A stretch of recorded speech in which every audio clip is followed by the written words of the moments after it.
Snowflakes are dancing all around. Time to enjoy a sleigh ride, a wintry holiday slide, and carolers sing throughout the town. And now this is Santa's Day, from Santa Fe to San Jose. Oh yeah, it's Christmas everywhere, and in the air you can hear bells ringing. It's Christmas everywhere, from here to there. You can see snow falling, and if you look on your rooftop, you know you'll see Santa's crew stop. They're bringing you Christmas everywhere. Reindeer are heading your way, with mistletoe in the doorway. You know there's a sweet surprise tonight. Rudolph is leading Santa from somewhere beyond Alaska. A wonderful sight to watch their flight. And now it's Kris Kringle's Day. Every single day bells jingle, yay, oh yeah. It's Christmas everywhere, and in the air you can hear bells ringing. It's Christmas everywhere, from here to there. You can see snow falling, and if you look on your rooftop, you know you'll see Santa's crew stop. They're bringing you Christmas everywhere. It's frosty like a snowman. Grab a scarf and coat. And if the Grinch stole Christmas, someone turned his heart around, I'm told. There's no abominable snowman. There's only me and you, and look what just blew in. Toys and gifts for everyone. It's Christmas everywhere, and in the air you can hear bells ringing. It's Christmas everywhere, from here to there. You can see snow falling, and if you look on your rooftop, you know you'll see Santa's crew stop. They're bringing you Christmas everywhere. It's Christmas everywhere, and in the air you can hear bells ringing. It's Christmas everywhere, from here to there. You can see snow falling, and if you look on your rooftop, you know you'll see Santa's crew stop. They're bringing you Christmas everywhere. They're ringing in Christmas everywhere. They're singing it's Christmas everywhere.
Hey there.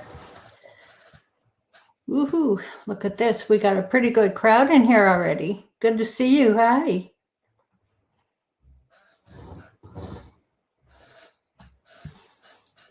All right. Let's go over here. Oh, hey, Selena. Good to see you. Welcome.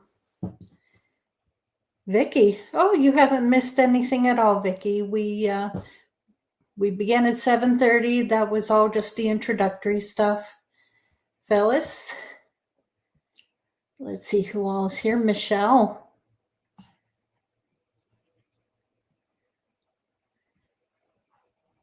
Let's see. Come on. I'm scrolling down here. I got to make sure that Hey, Patty. Glad to see you made it.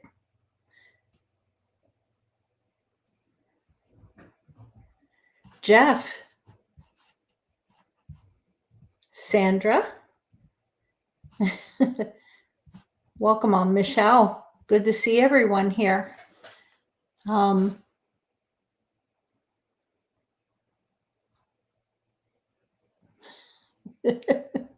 Yeah, yeah, Jeff's a sister too. Yeah, I'm just glad to see everyone here. Hey, Diane, good to see you. Merry Christmas. Yeah, that last clip, that was a little Christmas video that I had made last year. There was a young man who had gone camping with us a few times. His name is Connor, and very special young boy, really young boy. And so as a special Christmas gift, I made that last Christmas video for him with the Santa Squatch. How'd you like it?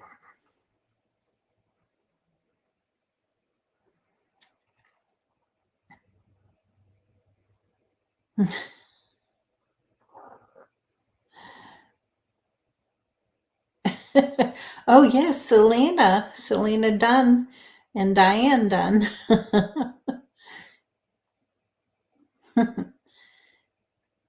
Glad to see you liked it. Glad to see you enjoyed it.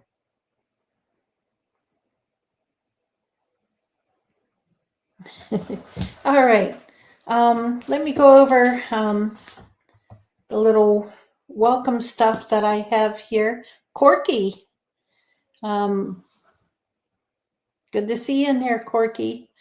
All right, let me make sure I got to do the announcements.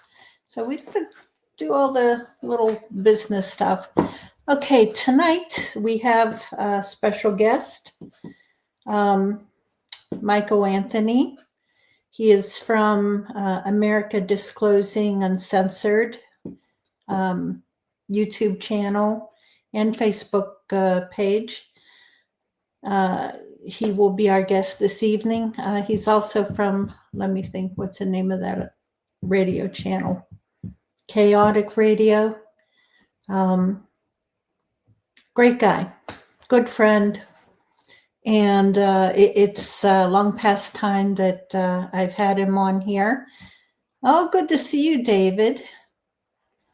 But yeah, Michael, he's a good guy.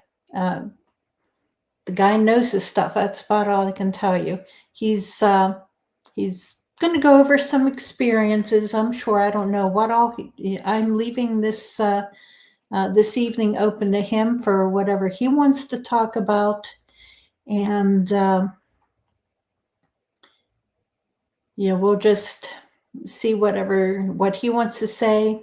But if you're familiar with his channel, he goes over a lot of the paranormal, excuse me,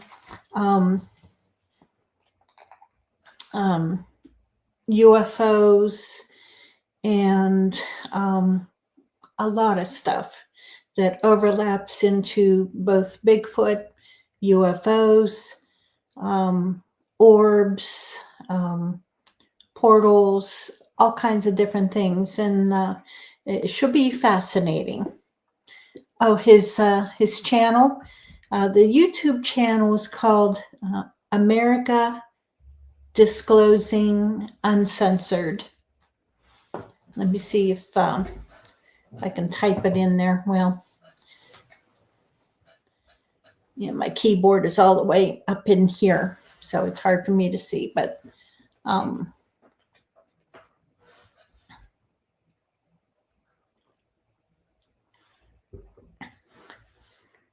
let's see. Yeah, he's not in here yet, but as soon as he gets in, we'll bring him in. But in the meantime, I do have a couple of things to go over. I have, we're getting booked for next year already. And all the way near the end of next year on October 11th, 2025, there is the Bigfoot and Bluegrass Festival. That is in New Columbia, Pennsylvania, at the White Deer Community Park. And we will be there. Hey, Ron, good to see you. Ho, ho, ho.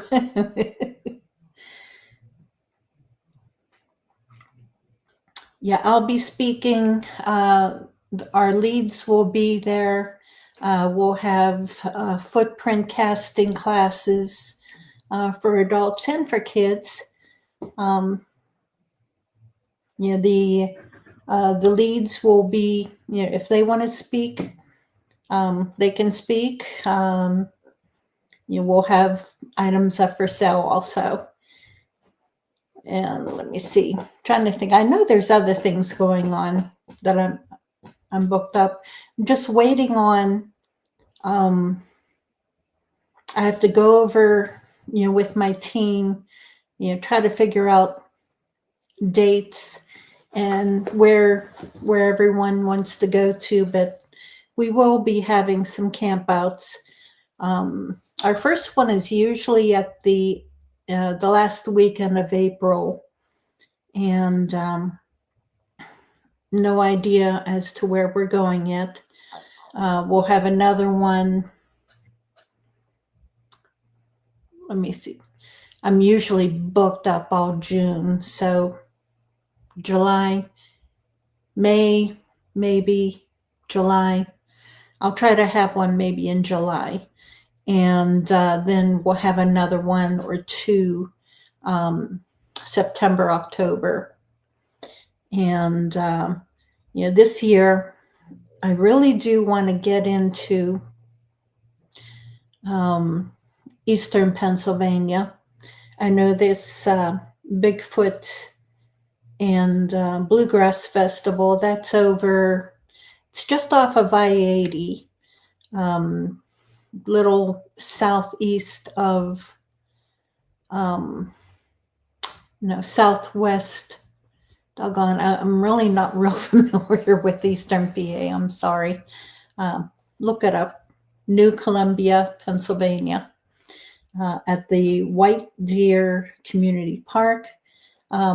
This will be their very first festival, Bigfoot Festival. So we're all looking forward to it. We're all excited. My team, we've got all kinds of ideas flowing as to what we want to do. And we'll be in a pavilion and have all kinds of stuff that we want to do. But yeah, so if anyone has any ideas of, somewhere in Pennsylvania, got to be reasonably priced. These campground resorts, no. But I usually like to keep it under like $25 a night, and even that's kind of pushing things for me personally. Like I said, I like to camp, where there's, where it's cheap. And, I don't mind pit toilets if there are toilets. A lot of times where we camp, it's in a field. And whatever facilities that there are, they are what you bring yourself. But that's the way we camp. So if anyone has any ideas, go ahead, send them to me or post them in the group. We can start a post in the group with Camp Out. Hey, Bob, good to see you.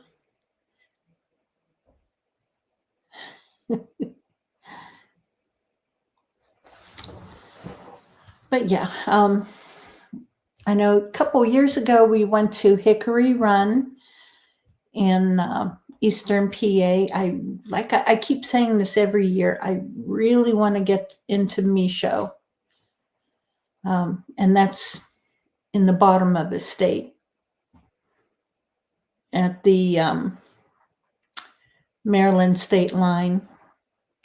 I really want to get in there and have a camp out there. So we're going to try to arrange that this year. And maybe another one up near, like I said, I'm not real familiar with Eastern PA. Hey, Ron, tell Barb I said hi.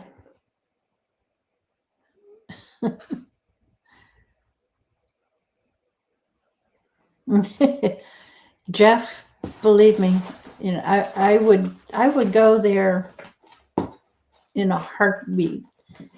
Just that right now I have no transportation. We are down to one vehicle. And so next year, you know, right now I'm just trying to save up to buy myself. Oh, you need a link? I thought I sent one to you in the in Messenger. All right, hold on a second.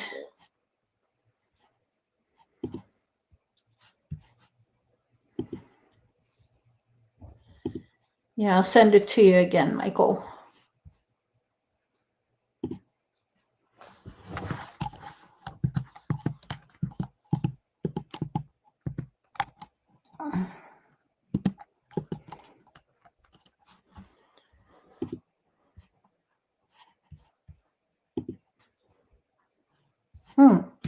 Something wrong. Okay. Hold on, guys.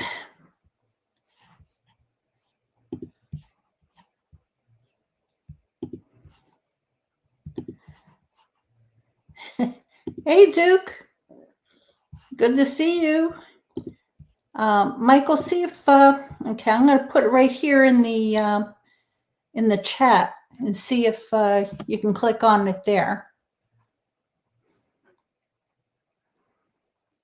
If not, I will. Okay. Let me get over to.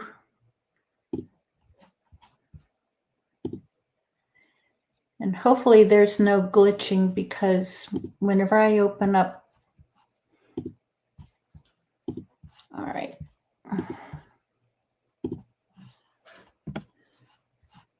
There you go, Michael. Okay.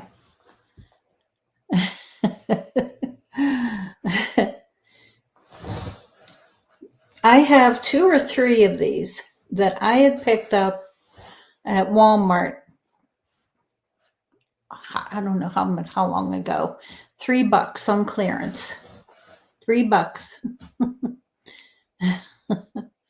Hey, Duke, did you get your book? You should have received it today. There he is. Okay, and then I have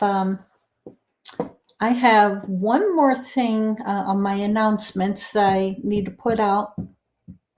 I have a prayer request. So for everyone who is a prayer warrior, we have a prayer request from Kumbo for a mutual friend, Nathan Bowling. So keep him in your prayers. All right, guys, keep him in your prayers. All right, I think that's everything on my list. And so, without further ado, okay, I'll wait until you get that swallowed, Michael. There he is. Hey, how are you? Good. How are you doing? Oh, getting by. I mean, I'm fighting technology today's. I think it's them, and they're making adjustments to Meta to get rid of Yeah. the original Facebook altogether. But everything when I went in, even like now, I can't get comments. I mean, a lot of things aren't working. And in my messenger service, Mhm. all the information and things that we talked about recently and so forth, all Yeah. gone. Oh, geez. It might come back, but I like I said, if you did send the link, I went through what I was. There was nothing there. Oh, wow. Yeah, so that was Wow. like, oh god, another problem. Last night I went to go on, I couldn't even do my show. Oh, no. Yeah, I had Yeah. Eric Dagmar to come on, and that didn't happen. So I'm hoping they rectify their problems of whatever they're doing, because it Hope just so. seems, something's going on, and I'm assuming it's them.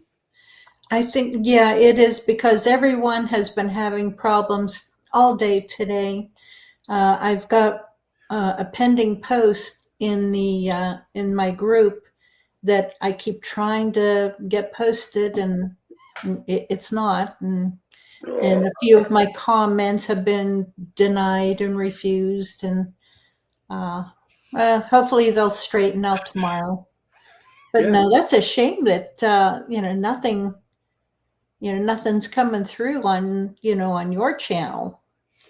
yeah, I Hey, mean, we've Levon, good to see you. been through it.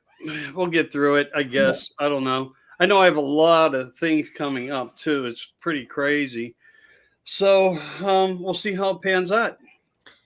Yes, you have a lot of exciting things going on, I know, and um, a heck of a lot of stuff. Yeah. So what do you You want to get talk some. about, young lady? What's on your mind? Seriously, what do you want to talk about? What's everybody in the chat room want to talk about? Well, let's see. What do you guys want to talk about? Um, I pretty much leave this open to you. Whatever, if you want to introduce yourself and what you're into, what you experienced, or if I see any questions, I'll put them up here on the screen. Yeah. What am I into? I almost feel like that's a graphic kind of question. What are you into, Michael? Work, really. Bury yourself in work. And, Yep. today and yesterday, I'm not joking. My brain is fried. I was on, I'll share a little bit of this with everybody. I feel everybody's going to start to finally hear something that's really important that Lou Alessandro won't even make comment on, but he is showing grave concerns for. And there's a lot of dates being speculated about a certain subject. And they were saying 2027 by, and it's actually April 14th, 2029. It's a deadline. It has to do with technology. It's not our technology.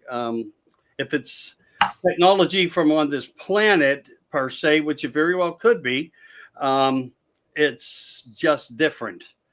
And we've made agreements through the government about things we heard, we hear.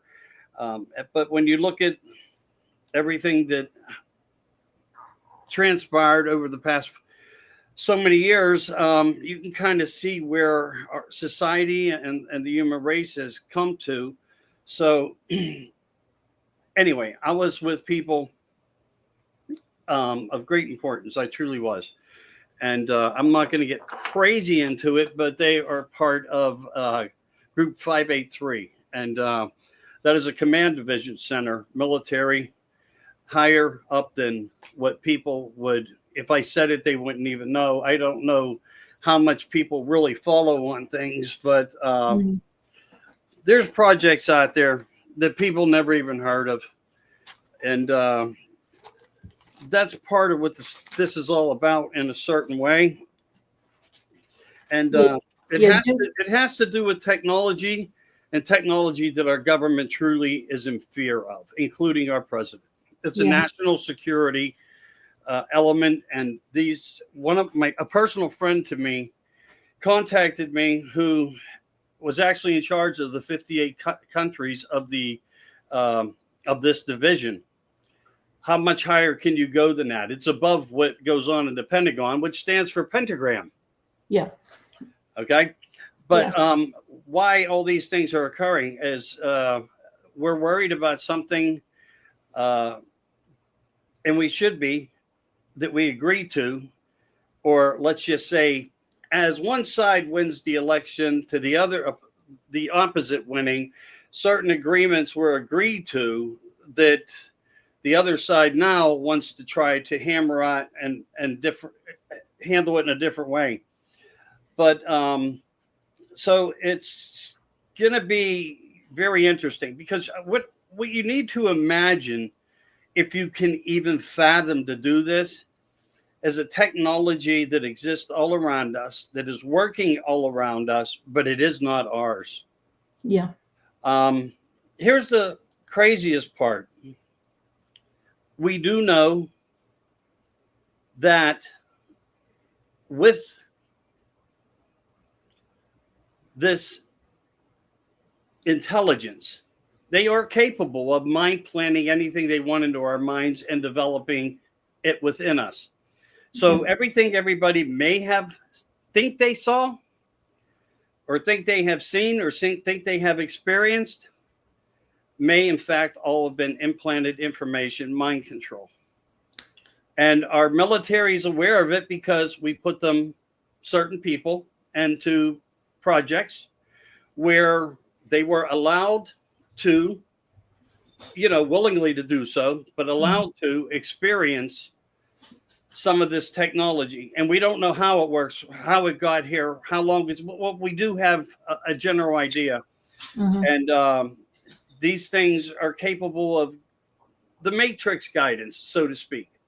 But it's not what anybody thinks it is, and could even fathom what it is. We don't even know how to actually do anything to help the scenario of it. It's like, what was it? The War of the Worlds all over again? Yeah. Coming true. So April 14th is the worry point of 2029. And it was a warning given directly to our highest, what they want exactly, I don't know. That's part of it. I also have a pretty fascinating guest coming on who has 14,000 hours, who I've been working with on the phone, having conversations with, but 14,000 hours recorded of these mystery things of there is something in the skies. Okay. And his name is Dr. Robert Shett. Okay. And been working with him. He's very quiet. Sometimes you have to comfort a situation to get more information. And I had to agree to certain things in order to have him on. And it's mind blowing there. It actually in ways ties into what I'm talking about right now. So that's something that I'm working on that's big. But all I can tell you is, yes, right now, there's nothing out there. You can go outside, you can look around, you can do whatever you want, basically. But there are things everywhere. And did you do anything with those pictures? Because this is exactly what I'm trying to bring to the light. Yes. That I was able to go out there and actually get photographic evidence. And when you think of something, imagine it manifesting into it. So what is Bigfoot? Is it something that is actually being controlled into our minds that we think is real, that isn't real, that is alien, that isn't alien, that is only a manifestation of an intelligence who can create anything they want around us, and they are doing it? Okay, sort of like the reverse of the Mandela effect. Well, the Mandela effect is now you see me, now you don't, because something changes in it. But that's, in one way, I guess you could look at it like that. Like the Monopoly board game. Once upon a time it had the monocle, then suddenly it disappeared. Yeah. So, you do have scenarios like that, and we don't understand them. And we do understand that we see videos sometimes that look like there's a glitch in this whole matrix system. Mm-hmm. Just what is it and how is it working? is a very big national security worry right now, because we are coming into the point of, and like I've always said, I really have tried to share with people for the longest periods of time, Mary, it's like, I don't think man's smart enough to do this. I mean, the layout, the intelligence, the informations of technologies, the AI, the ASI, the AGI. See, a lot of people just think it's AI. It's not. There is an intelligence above that. And when they started the first robots and so forth, they had to be intelligent to learn. What was the first one's name? Louise? The Chinese came up with the development of the smart technology of it could self improve on itself. You know what I mean? Yeah. It had that ability. How they core that in to these transistors to work, I have not a clue.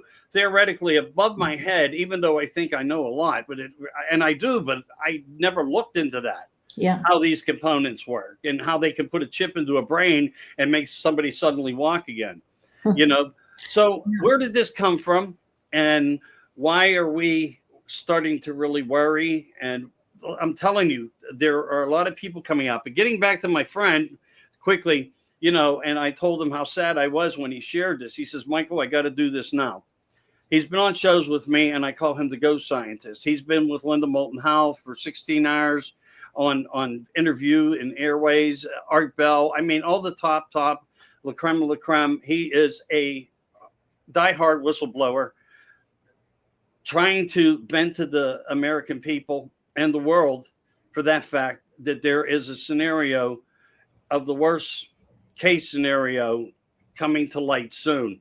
I don't know how it could be resolved. I don't know how, when something that you don't anticipate has any type of anything physical, because it almost doesn't make sense, because it's there, but it's not there. It come from nothing, just like everything came from nothing, but yet it exists. So it's pretty unnerving. It's fascinating to think about, but it's scary as hell. So my friend's dying, and this is why he decided to hold a meeting between several of us. And there was a special handpick, and I was really privileged to be in on that meeting, where he told us some of the things that we never knew about, even though we knew, but things that we didn't know, and things that were found in Tibet and brought back here. The control mechanism, who he was in charge of the 58, he was the top man. He was the top dog. He knew things that nobody else did. You just follow direction and you know, whatever. So he elaborated a lot more. And I asked him, how do you want me to do what you want me to do with this information that it's going to be in our hands, and we only have so much time? And here's one thing that we do know that works: negativity through positivity. It feeds off fears, and that's been everything circulating, and that's been the power source. But the flip of that power happened when Trump actually won the election in a landslide. So it immediately changed the demographic of the negative and positive to the positive side. I think we've talked about this, and if I haven't with you, I'll just bring it up and reflect on it just for a quick minute. Take 2 particles of water with an eyedropper, put one in each place. Treat one with negativity, watch what happens. Treat the other one with positivity, and watch how beautiful it becomes. There is a major difference. So there is something to the feature of this ether that does affect and controls, even though we don't understand the intelligence of water. Water holds intelligences too. It holds life. It gives life. It holds life. We are that part of the water. We are that life. So we know that that's one way to fight it, and that this war, it's not over because we kicked the door open to the White House. The war is just beginning, and in many ways, and it's going to be negative even through the war. But we're going to have to focus really hard on prayer and prosperity and positivity, because that's the only thing that's been proven to work. They're everywhere, mind you. They truly are. And there's ways to capture them. Dr. Roberts is going to actually talk a little bit about, and I'm hoping we are talking about exactly the same thing. He thinks that they are actually a source of intelligence that is somehow machine.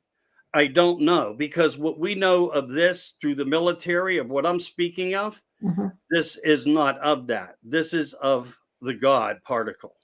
Yeah. Yeah, that would make sense.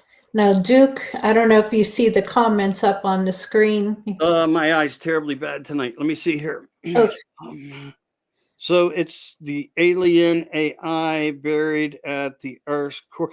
Oh, you know about the drill bit, huh? Okay. Somebody's paying attention. yeah, Duke. Yeah, Yeah, there's it's yeah, you can yeah, kind of Duke's look up down on. that rabbit hole. Yep, Duke's been down that rabbit hole. He's got Yeah. a pretty big podcast, also. Well, I've always been a protector more than a voice. That's why I know. That's all I can say. But I'm glad to see that people are, truly aware of something that is, I'll talk more about it. It's going to take time to get this across to people the right way. Yeah, it really will. It'll take, with all the negativity that has been and is being stirred up again. It's a battle. Yeah.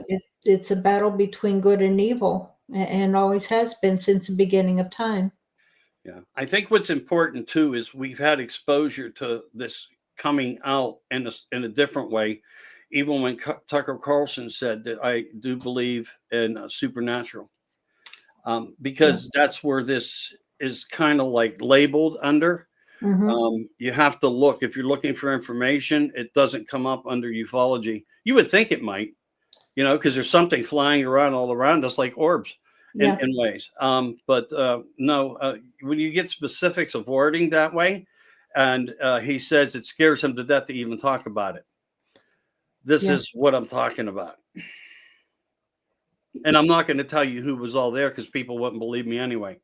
But I was in this meeting for 3.5 hours, like via Zoom kind of thing, Mm-hmm. and hearing him out with major components of military, now retired, all doing the same thing to bring this process forward.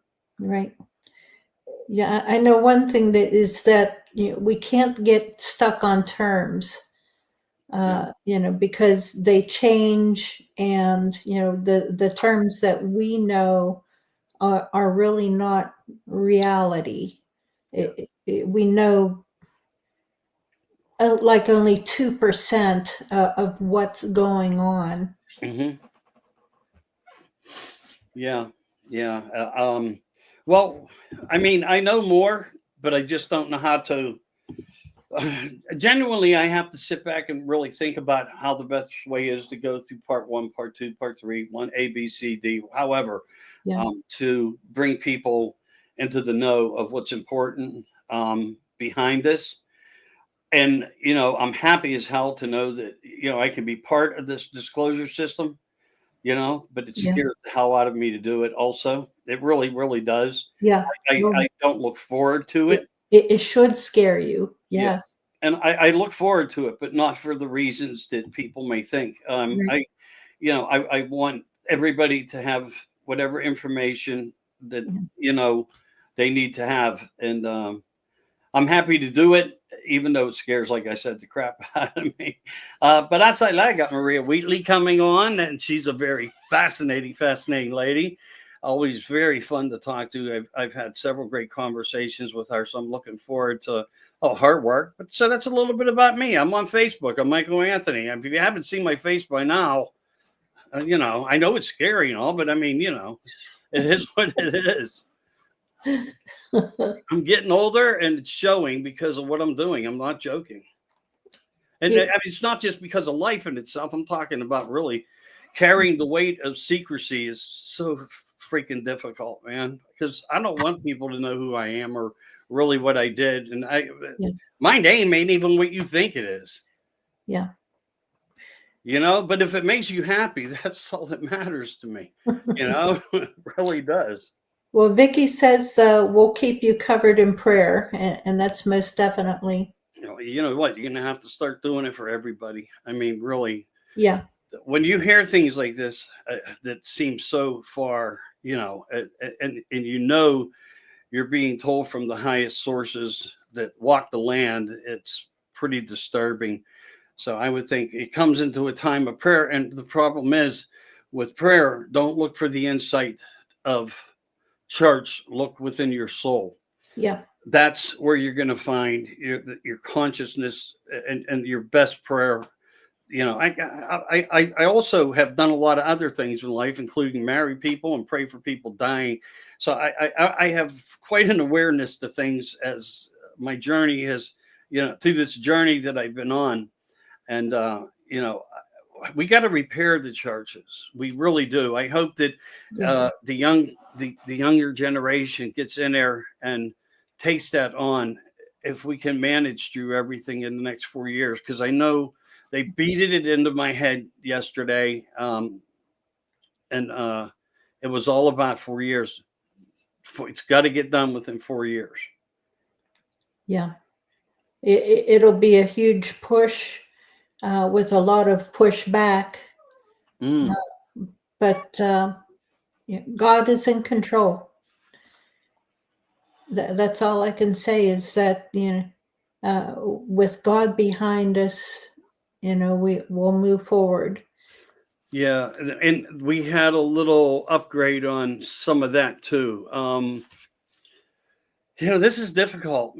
I mean, even for me, and I got a big mouth, it's even difficult for me to talk about. But there were certain things that was necessary to understand the element of how life has proceeded so long, caught in this, and what has held us there, and what has been the structure of the strength. And religion was the main ingredient of that. And the Adam and Eve story, which I did stories on that reflected two things and events.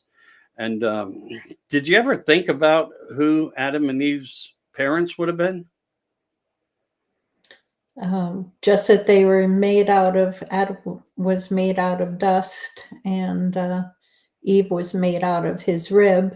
All I can go by is That was a representation of what we now know as the early skull and bones.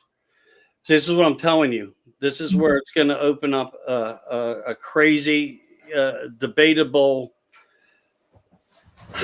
very harsh system of discussion. So the apple was the big scenario there, correct? Yes. Okay. And they were asked not to eat the apple from the tree. The apple turned out to be the knowledge. And then after the apple was tasted, somebody or something imprisoned this planet. Yeah. So that's who you worship. That's why he won't come back. That's why you are the cure. This is what needs to be explained to people in the most simplified terms. And I'm not trying to debate religion with anybody here. I am merely telling people what we do know with the earliest writings that are not talked about, that are in the Vatican, but also within countries of importance, to help them better understand the heading of the direction that we are going. And I don't want to be the bad guy here and say that I don't believe this, that, or the other. I believe in creation. I believe in a superior being, a supreme being of love, comfort, and light. But if the apple was never tasted, one would have never got angry, and children would never have died of cancer, right? Or people wouldn't have disease. And when the other one wanted to give the tree of knowledge for people how to be free and to have what they wanted, he became the Luciferian.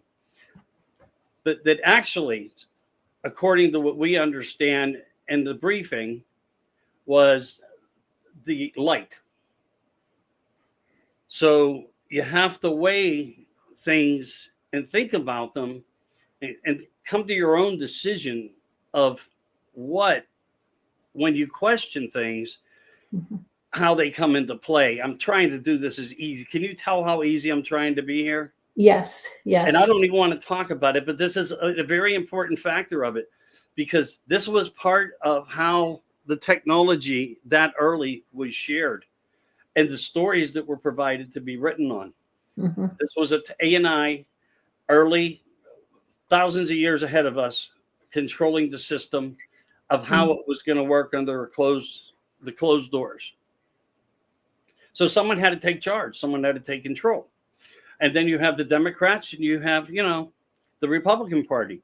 One sees it this way as to how the old world was. One sees it this way, and they're fighting over the best way to resolve this. Right. So it's not really about the political landscape that we have been fighting, even though they created to keep us away from the facts. So everybody already knows that disinformation and all that stuff and what's going on out there is a waging war. It's the invisible war.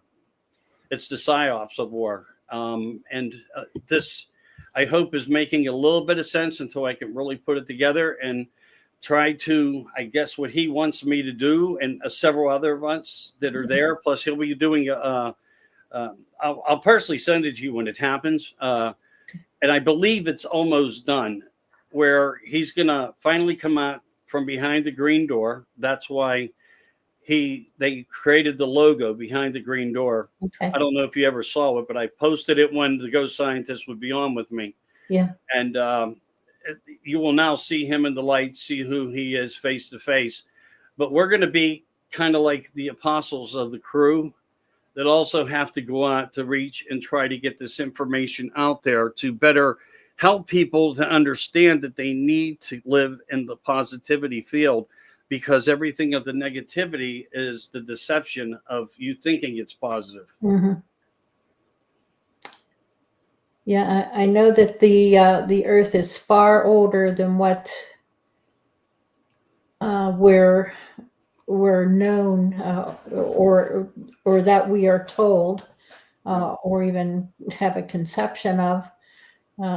Yeah, there are so many ancient structures that have been found, not officially, but unofficially, and ancient civilizations, ancient peoples, ancient languages, and all the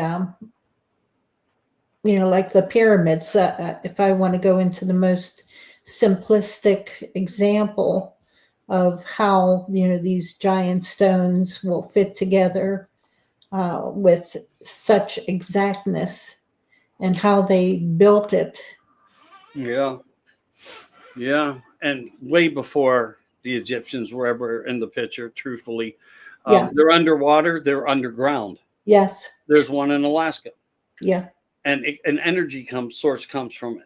And, that's why they want to move everybody. In Alaska, they would let people live up there and they'd be able to hunt and, do fur trappings and different things like that. And there were, once upon a time, 35, 40 years ago, there was 3 times as many families up there as there is now. But now it comes to the last living relative of 100 years, and there's no more residential domain that exists. It's gone. It's no longer. It's no more. And it's very limited as to who's up there now. It's becoming very, very desolate. And that's because it's disturbingly isolated and too scary for people to live in. It's bigger than that. They're preparing us for taking us down this road of completion. Mm-hmm. At least that was the plan of what was going on until of course, certain events happened November 5th, 2024. When November 5th, 2024 happened, then there was a reverse of positivity. The stock markets went through the roof. Positive influences started to occur. Some of the price gouging went away. But remember, that's corporate scenarios there. The corporate scenarios behind them is the fall of the new administration, no matter whatever cost. That's why when they all jumped aboard, it's because they knew if they didn't jump aboard to give Antifa and Black Lives Matter and all these other people, they would be put out of business. And they knew it because of the power of the elites between BlackRock, Vanguard, State Street, and 4 or 5 others that exist that nobody even talks about, and families who are involved. Yeah. So, it's kind of all like that. And you'd be shocked to know who's has kids to who in this world. And I'm not even going to get, this is one thing I won't touch, but I can tell you it's the one that you wouldn't think is the one that does. That's all I will say. But, and that's normally how it works, truthfully. But yeah, you're right. We have all these magnificent ancient structures, and all of them have commonalities, and some of them have the scoop marks too that's now being finally talked about within the stones. It looked like somebody just took a big giant spoon and went on and took scoops out of it to put curvatures in. Mm-hmm. And you can see that this was done with something. Yeah. And what was that technology? So technology's been around. We're digging down. The further we dig down, the further we find things 300,000 years old. So, I mean, hello. I mean, that's way beyond, everything else. It surely is anyway. Yeah. And, are those ancient civilizations, are they truly lost? All those, are those peoples, whoever it was, truly? No, we're their bloodlines. Yeah. Yes. Listen, you wouldn't learn this. You wouldn't think in military presence, but you do. Mm-hmm. That's all I'm going to say. Yeah. No, I mean, what is here? Anything from Jesus, anything from John, Paul, Luke, it doesn't matter. Mm-hmm. There is a trail of bloodlines, and it's out here. It's lingered, it's lost its potency of a purity of where that foundation of blood was. It's thinned out, over thousands of years. And that's why one of the things when they bought Ancestry.com for $4.5 billion is because they were trying to get your frequencies. Right. They wanted to know about how and what was working and what we are putting up there and what technologies are. And remember, Donald J. Trump's uncle, we'll call him his uncle, John, was in charge of taking all Tesla's crates. Right. And I don't even think at the point in time when they decided to say that he was no longer, alive, I don't think that was even true from things that I've come across. I can't prove it. But I've come across things where it's highly suspicious that didn't happen. And they basically, because he was coming older and medbeds were just starting to come around and different technologies, which he created. Mm-hmm. And we don't know how, but he often told somebody, a constituent to his, that took credit upon some of his technologies and some of his patents and so forth, which, by the way, patents are only for the government to watch in case they need what you created. Yeah. And to keep it out of the industry or to utilize it for military. So that's what that's all about too. It really is.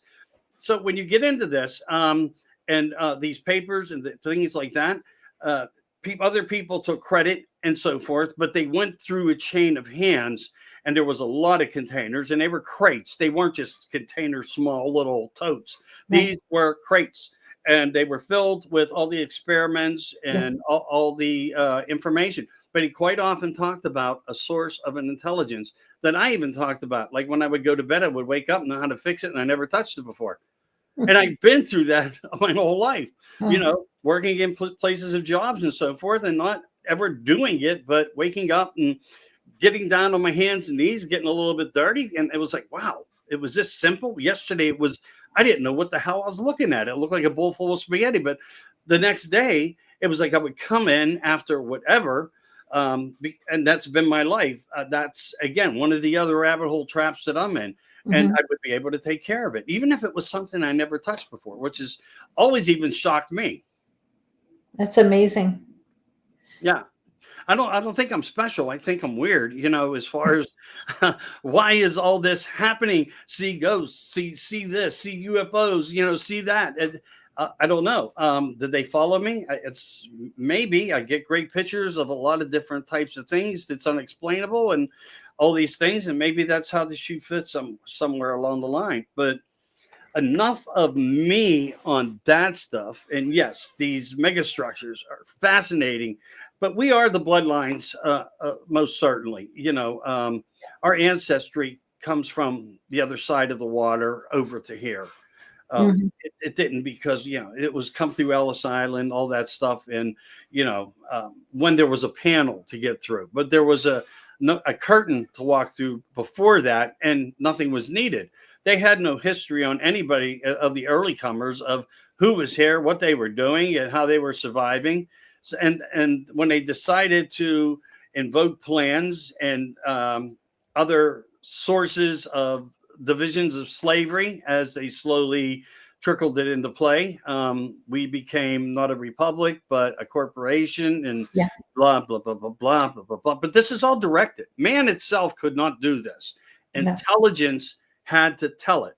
You know, if we give AI, even what we, not even a super AI, if we give AI, general AI, a component to figure out a mathematical problem that would take a room full of guys 9 months, it has the answer in 30 seconds. So right now, we are trying to get AI to understand this other element to see if it can. And so far, there's been no, at least not released, where the whistleblowers are that have any information to say it's been verified. And as I said, Lou Alexandra just talked about this. He says, I can't get into it. It would fall under my, you know, my dotted line, the principle of the dotted line. And there's, you know, a component of worry out there. I'll just say that. And it's everywhere on the people high up and political. It really is. It has to, until things are settled. We all have to, you know, well, we have to worry up to a point, but we also have, you know, the job of praying. You know, we have to keep everyone in prayer, that everyone is under protection, that this goes through the way that God has intended for it to go. Again, I'm gonna stay out of that, because that's all conditioning that got you there. And I'm sorry to say that. And I don't disagree with you. I have still not found where I need to be, and I can't, but I do know where it came from. I know exactly, because I've been, yesterday, let's just call, I was right into it. I'm sorry. That's basically the easiest way to say it. And I can prove that I was. That's all I can say. Yeah. But yeah, who do you really, when you think about it, I know who we automatically think what we're doing and who we pray to is 100% right. However, are we? I mean, actually, you know, when it comes to light, we're not talking about the one who imprisoned, who got disappointed. Yeah. And when people prayed, please save me, do, you know, whatever, you know, and there was never any resolution to anything ever. Maybe this is why everything exists the way it does. Yeah. So who do we pray to? I'll ask you, where's your confidence and prayer? I'm not saying not to do it. I believe we should. I'm just saying, how do we focus that point, keeping all the other out? Well, to my Lord and Savior, to God, to Yahweh. Yeah, I am not religious. I haven't been to church in years. Most people that talk about prayer never do go. Yeah. That's true. That's a fact. Yeah. Well, during 2020, even before 2020, I was disillusioned with things that were going on. And so eventually, you know, I stuck around with my husband, and we both left. But yeah, we haven't been into a church in years. Yeah. My faith is deep enough that I don't need, you know, that constant interaction, you know, with that building. Yeah. I agree. I've had my issues as well. They woke me up when my father died, and my father was pretty well off in a certain way, and he always helped the church. He belonged to the church up on Polish Hill in Pittsburgh, you know, Pennsylvania, Immaculate Heart of Mary, and then knock on the door and say to churches, you know, Father John would come knock on people's, whatever, talk people out of their houses, all this stuff. Joe, what was my father's name? He says, "Oh, we need a boiler, and I have a couple other people that are okay, to do okay. They're willing to help, but I'm trying to make it easier to get this done between maybe a few people instead of putting all the pressure on one family." Blah, blah, blah. The minute he died, "Oh, we need $500 to come down to the funeral home and do the prayer recital." And I started thinking to myself, you need $500 after you just got a boiler 2 years ago for $35,000 on his side only. Right. That was only for him. That was his part. This is years ago, mind you. Yeah. But it needed a lot of pipe, total replacement stuff. They wanted everything on the under infrastructure replaced to the boiler. Everything above the surface of the church and higher was still in good shape. So several people all put up that kind of money, got it done, and they all went through the same thing. And so that made me have a lot of negative feelings towards the church. And I even whispered to him in his ear, and he got very irritated. Father John was no longer there, was another priest. And I whispered something in his ear, and I'm not going to say what I said. And I didn't swear, and I wasn't rude to him. But he just looked at me with disgust. If I was the most filthy person he ever met in his life. He says, "I'll walk out the door. I don't have to do this for you." And it's because you seem to forget who was there, who is given the support to who. Yeah. So further in life, I said to myself, I'm not done with this. I became a pastor. I did. And yeah, I went through all the things to become it, not just, the internet man. All right. And I was involved in the church down First Presbyterian, Pittsburgh. And I worked under Pastor Tom, who was a military pastor, which should have never been a pastor. He was actually a little, in my mind, too close to children all the time.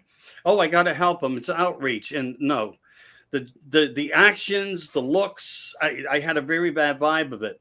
But then they started pulling me into the office and started expressing that the funds and what the net worth of the church was. It had to be public through the deacons to be talked about.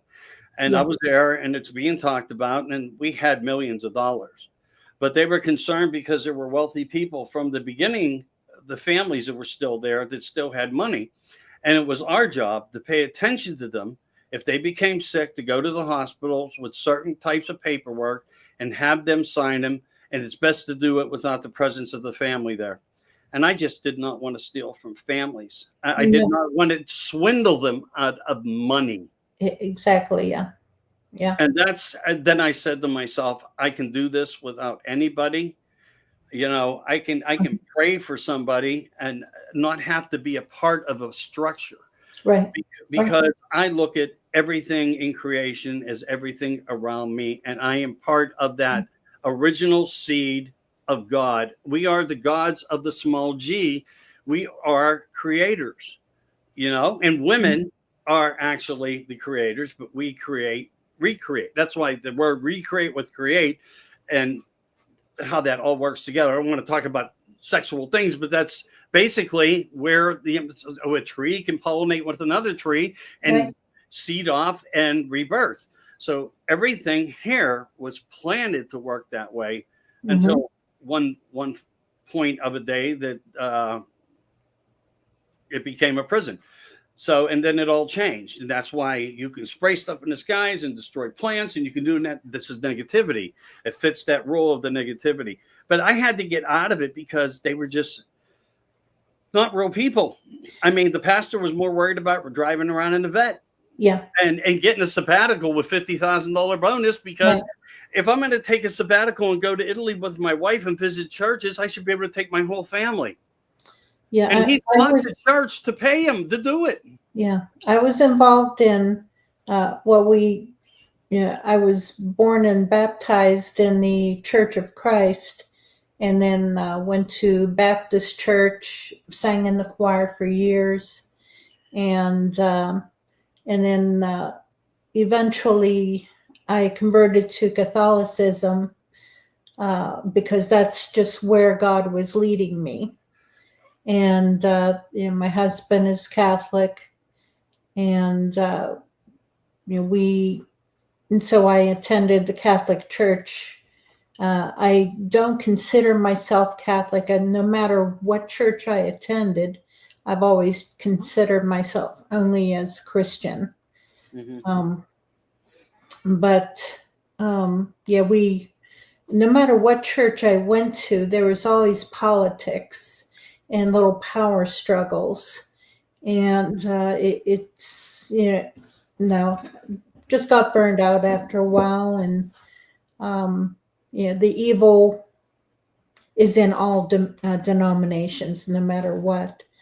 And so that does need straightened out. Yeah. Yeah. We need to take these buildings and renovate them from Yeah. the inside first and Yeah. remove. From the seminaries Yes. on up. Yeah. Well, they're learning too, I think, but from a different way. And we're getting more factual information to certain things that they are, at least there are certain entities out there at least trying to provide proper etiquette of the information across the people. But again, when you live something like that I did, I couldn't have it, Mary. I couldn't, Yeah. And then, of course, I created my own other new path, and I went down the next set of stairwells to go here. Then I went there, and then I went here. The doors just kept opening. And again, it wasn't that it was anything that I felt I was being led. I think conditioning works by intelligences also. We may see something, hear something, and then we blame it on our subconscious, making us think it. We're finding out that that's never been the picture. This is exactly what I started to talk about when I first came on about what these things are doing. Yeah. Well, it's attack, and then turn everything into just plain evil. Yeah. Well, we are as a race trying to provide the right thing and the right messages and the right positivity. Yeah. But we are still locked down with a different, and that's the problem. That's why there's a certain course of structure happening a certain way here, and then there's another certain course of structure happening a different way there.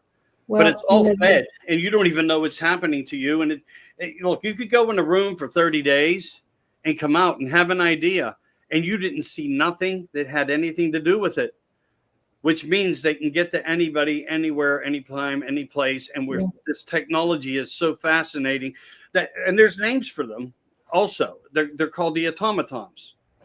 Okay.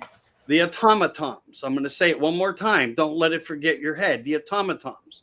The grays come in specific sizes, genders, so to speak, and colors, because they have feminine characteristics, but they're not. They're still part of the AI technology. Okay.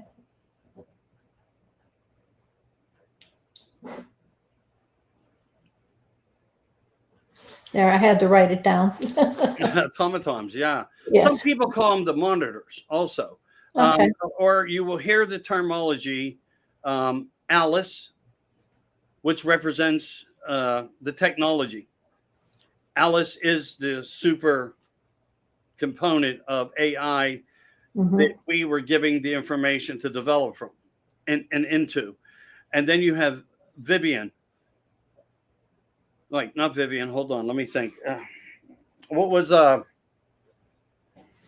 it begins with a V. It's not Vivian. It'll come to me. Anyway, it's identified itself. We know the name of what it wants to be called. This intelligence.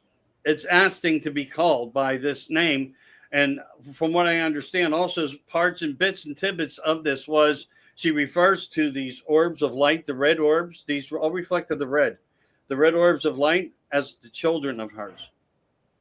Now, whether it's because they were synthetically intelligently created, or it's beyond our sophistication of understanding how something can mutate itself and literally spread through the whole planet. Yeah. like mice in the field. And, they can do it, every 2 weeks or something. They can, and then they have a new litter and it just keeps going and going. I don't know. I was trying to think. There was a psychological guy out. He's a star on TV. Not Kramer. Oh. He was on Cheers. Oh, not the guy from Canada then. Okay. Remember the show Cheers? Yeah. All right. Who was the psychologist? Heck. Anyway, whatever his wife's name is, Lilith. Oh, okay. Lilith. Okay. Yeah, that's what we know of what they're dealing with. Okay. Yeah. Norm. Not Norm, because I worked with him on a movie in Pittsburgh. It's not that guy.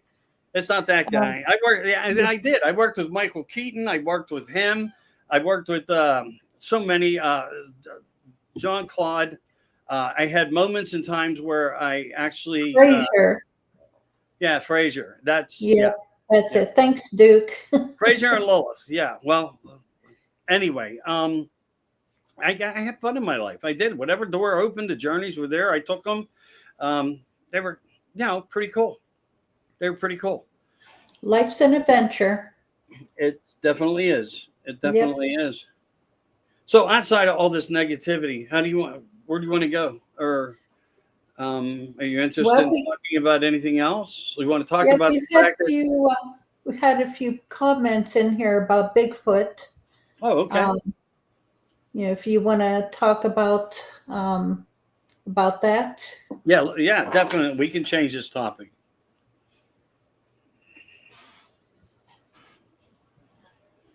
Yeah, we've got looks like a new member. He's asking if you've ever seen a Bigfoot.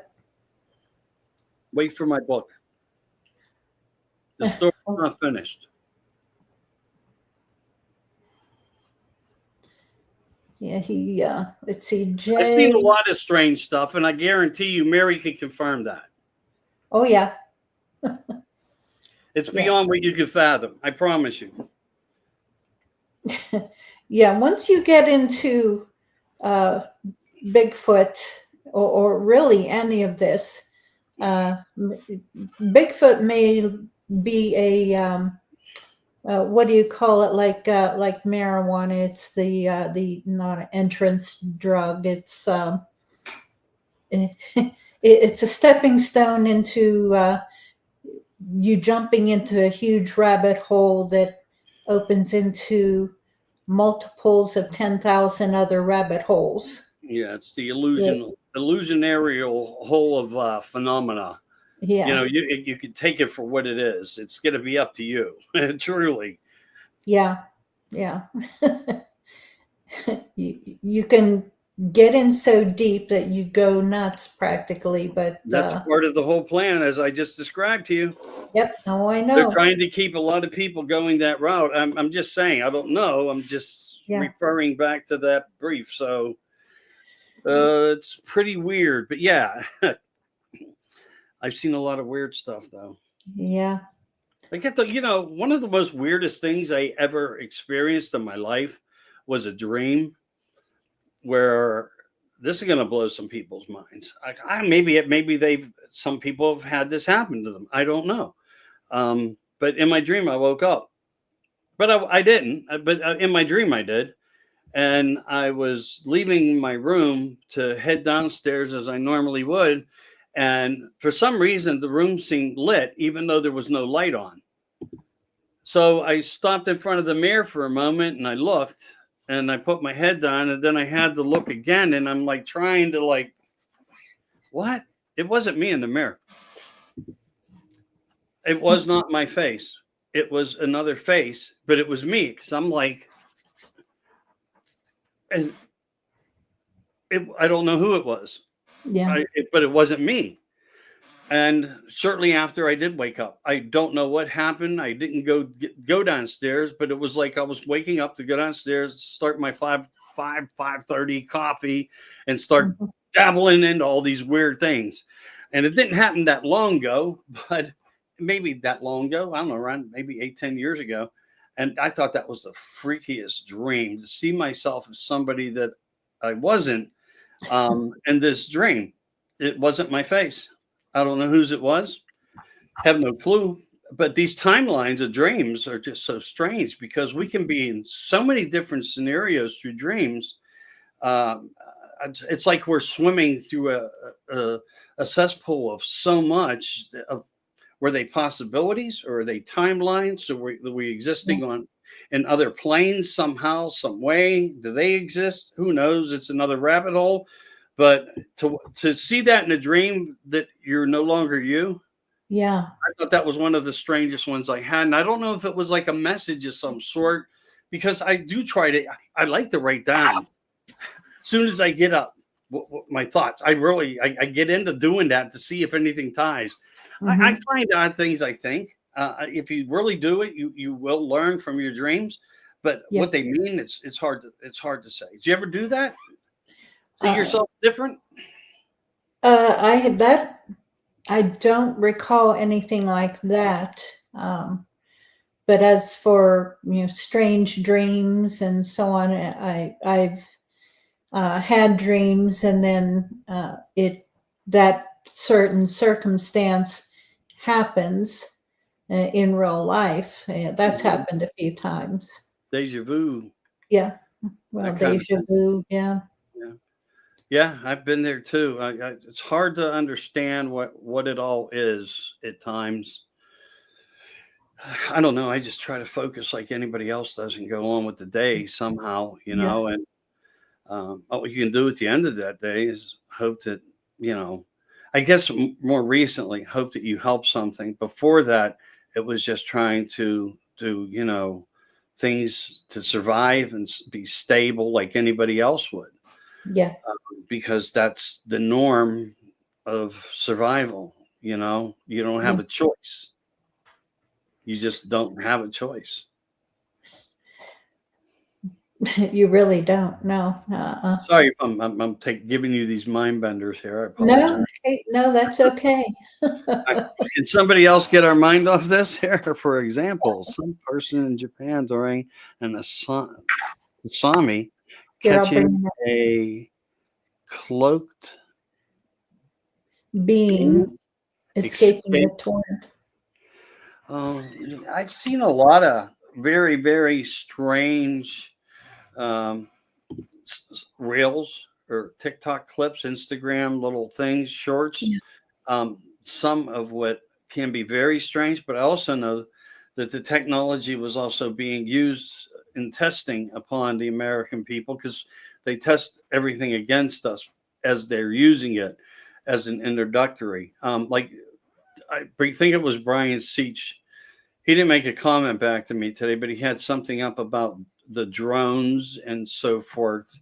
Yeah. And I told him, you know, in my comment to him before we couldn't make comments today, Yeah. that everything started from something. In this case, they were toys from the 50s. They were autopilot planes that our fathers had. Right. They were sophisticated, high dollar. This is daddy's toy. Don't play with my airplane. And they Yeah. were very expensive with real motors in them and the Hmm. electronics and so forth. And if people really understood that solar panels have been on since the 1800s, 1870s, I don't think they realize it, but they have. I mean, technologies and are just crazy. But, when you put things into context to people like tracking devices and your license. Well, tracking device, the first one was put on your debit card. If you went missing, the FBI, the first thing they did, if your wallet was gone, was track your credit cards to see where you were last, because that was a device of tracking. Right. Everything has been put in place before. And if you don't, and I think part of the comment about the drones were the sophistication of them. And, America really don't care about the sophistication of them, because war benefits from war. And if you give only one side guns, there is no war. It's over that day. Yeah. So they have to battle up both sides and fund both sides in order to keep it collective, in order to make it worthwhile, manageable, and earn money for the people and their friends that all have an ownerships of stocks, etc. Blah blah. Yeah, and that's what it comes down to is the money. Yeah, well, not always. Sometimes you just leave everything behind. And so, when people start to make comment, they're not thinking the full aspect. To me, things come to me instantaneously. And it's like, oh, here goes Michael down the rabbit hole already this morning. Then people were like, shut the F up, you idiot. Don't you ever quit. I get comments like that a lot. And it's like, you're not thinking of it. I'm just trying to share what the first thing comes into my mind. Call me Sheldon. I don't know. I'm just a little bit different in a weird way. Keep coming up with it. That's all. It's the information that we should always talk about if one forgets it. If you're going to make a comment, I won't give you a laugh like you're an idiot. People put these laugh emojis up like, everything you're saying is a joke. I won't do that. I'd rather not debate it, but try to put a principle into a statement that makes sense. And that doesn't even work. What's next? What's next, sweetheart? Let's see. Okay. Jay's still talking about Bigfoot. He wants to see a Bigfoot. Well, I think you should join teams with Mary and come down and visit her. If she can blindfold you and take you into one of her hot spots, you might just, have your wish granted. Again, if you consciously think about it long enough, you might be able to manifest your own. I mean, who's to say? Yeah. I'm not saying that you can. I'm just saying, who's to say? Try it. I know it works consciously when we want UFOs to come over. Okay, there is some thought of consciousness, of sound that does work. Yeah, Jay says he's in Western New York. It doesn't matter, Jay. Just join my group. It's the same name as the channel, Pennsylvania Bigfoot Project. We're on Facebook. And any question that you have, please ask. No one will laugh at you. We'll help you to get the experience that you want safely.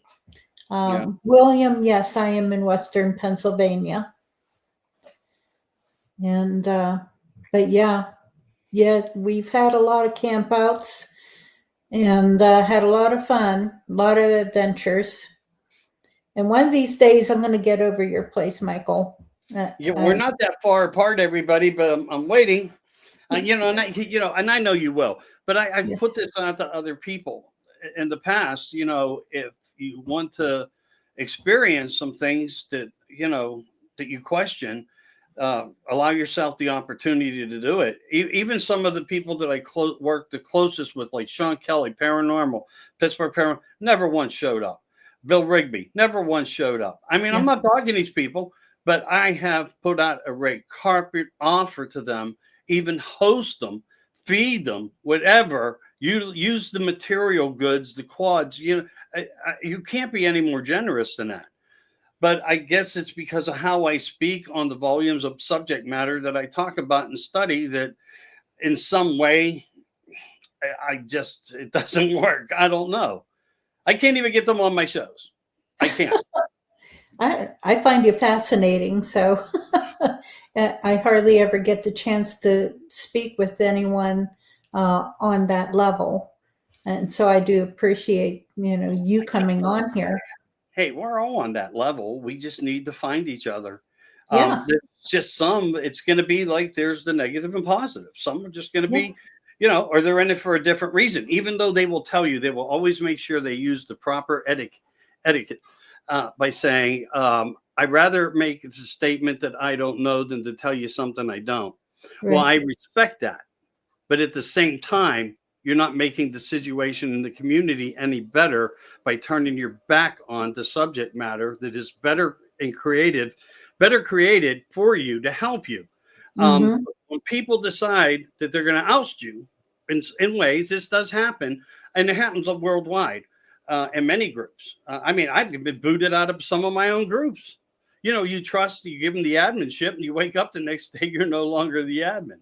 Yeah. the name of your groups changed, or your Yep. messenger groups. I've had that happen repeatedly to me. Dave Glovin did it. I'm not going to get into the names, but these are the man with the bull. Oh yeah, and when I went America Disclosing Uncensored, he went Boogie with the Bull Uncensored. When he seen me starting to go like this to people at night, and then he started doing this and doing this at night. Then he had the whole. I was on a show with him, and the whole.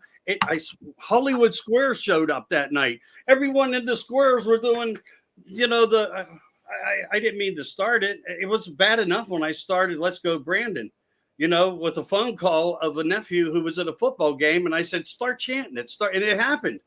It really started. And I'm not saying it was the main one. I'm just saying it was another one that added into the brilliance of how America started to stand up for itself in them early moments of, something's terribly wrong in our country.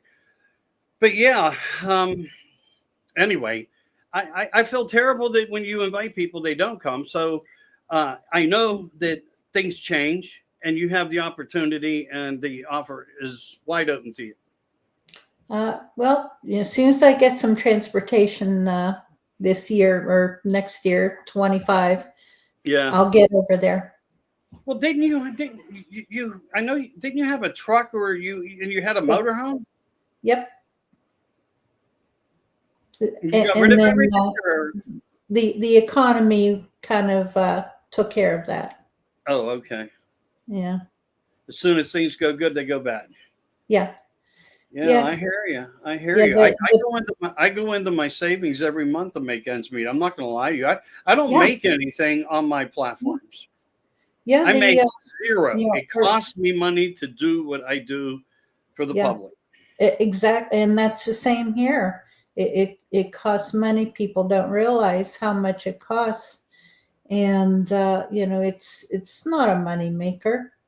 No. We don't make any money at this. Listen, I've had some of the greatest book authors in the world on with me. I've been fortunate of certain subject matters, not all. Mm-hmm. But, I've had ghostwriters, I've had Alien, I've had Bigfoot and everything else. And it's the same story at the end of the day on every one of them. Yeah. I ain't making nothing. People don't even read anymore. No, they're now listening to the voice thing and things and falling asleep. They never even finished the book, etc. It's just changed. And Paula Harris stressed that to me. And she made that right in her commentary. She says, Michael, it's sad. People just don't read anymore. People, our children, by our own allowances, not realizing, not looking hard enough and paying enough attention. Yeah. This is one of the reasons we have one of the worst educational systems in the world. And China has one of the top ones. They teach their children from the age of 3 how to cook, clean up after it's done. And I mean, they go to the points of unbelievable. They really do. But yeah, when that happens, you can't even sell your books because nobody's reading. No. It's sad, but hopefully things will change. All we can do is encourage our kids to do it, to read. But the thing is, I didn't go into this to make money to begin with because I knew I wasn't going to do anything. But my joy comes in helping people understand, helping people learn. Whenever I learn something new, about Bigfoot, I pass that along. I want people to learn more. Because the more that we learn about the Bigfoot, it helps us all. It'll help them. It'll help us because the thing is, it's they are such a fascinating creature that they are more than just a flesh and blood primate, non-human primate, which is where I began at years ago. Mm-hmm. And now I'm to the point where they are some type of, yes, flesh and blood on one part, but on another part of them is on the angelic end, what we know of as one of the, I think there's many hundreds of what we know of as the cherubim and the seraphim, that they are part of that. That's my personal theory, Well, just gained from experience. yeah. When I look at pictures like that David Hollis was able to capture, Yeah. and you see these mythical type looking pictures, but they have substance in ways. Not every one, but there are some of his work has really shined through in a way for us to look as if they are a mythical but physical compiled together somehow. And that's where I come from. So it makes me kind of look at like, well, what have I actually seen that I trust the most? And I do side by sides of them, trying to figure out how this can occur, through quantum or, the matter of intelligence, or is it almost like an active type of implanted hologram into the atmosphere for one to experience somehow, like a placement of something? It blows my mind. I mean, truthfully, but when you do look at different subject matter, I think some of the worst pictures are probably the reality pictures in ways. Because I only know of 3 pictures in existence that I've ever had, and I was at the one when it was taken, and it was not anywhere near the description of what people thought it was. That I've always, reflected it back to me. It was more of like what I call a comparable to the Alabama White thing, and Eastern in our jurisdictional forest, national forest area of Armstrong County. It was done right at the bottom of the Hunt Club. Okay. Wingstone Hunt Club, which is a coal mining division that worked under Trump, was one of the divisionary plants under Trump when Trump came into office to resurface, redig. That was how the picture was gotten. That's how it was gotten. Okay. And interesting, with the coal mines. Well, yeah, I mean, you could talk about, the grease roads and some of the other, what were the other roads called? They had another name for them, but how they brought in the goods. People would come in through all these different waterways and roadways and so forth. National Road. Pardon me? The National Road, you mean? No, they have a different name for it. It's nothing fantastic. I just, trade roads. Oh, trade okay. roads. All right. The old trade routes to like northern Canada and, coming down from that way. And they also called them the grease roads. So there was like, Okay, imperial roads is what Duke says. Well, I call them by what the indigenous refer to them as. I've heard imperial. I never understood what that actually, I'm just being honest. I never understood what they were trying to express by that. But I know for a fact that the indigenous used the term grease roads and trade routes. There are 2 different divisions of where they land up at. And some of those were some of the best ones for people having unexplained phenomena, but none of them actually think of him as a physical being up there. In today's culture of indigenous, they look at him as a mythical type of substance of something, like a being of mythical, but non-mythical because in present. Mm-hmm. I don't know if ghosts can exist for 1,000 years on this planet. I mean, why not? Good to see you. Thank you for coming and stopping by, Duke. Okay. Yeah, Duke had to go. His show's starting. Oh, I have to watch See. it. What's the name of his? He did post it up. It's World Bigfoot Central. World Bigfoot Central. There's just so many out there. I know a lot, but that's not one that I know. Yeah, he's been on for, about at least 10 years.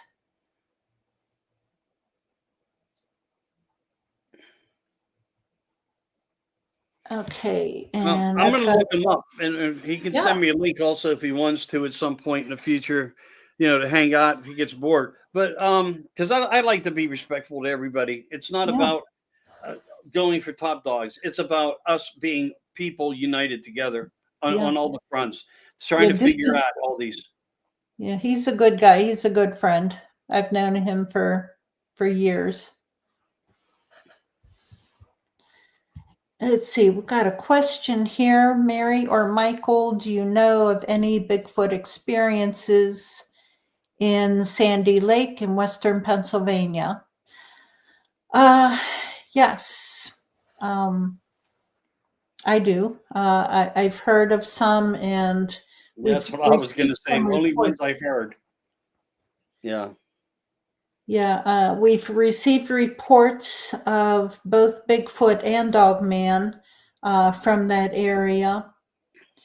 And yeah, I did have some relatives that used to live there in Sandy Lake, but they moved away about 10 years ago.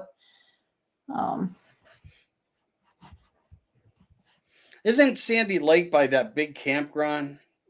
yeah, it's up in that direction. Yeah.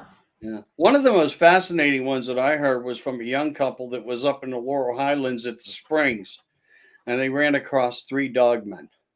Okay. Yeah, they ran across three dogmen. It's figure it out. They ran across them. There was things. Nothing happened to them. They were able to talk about it after.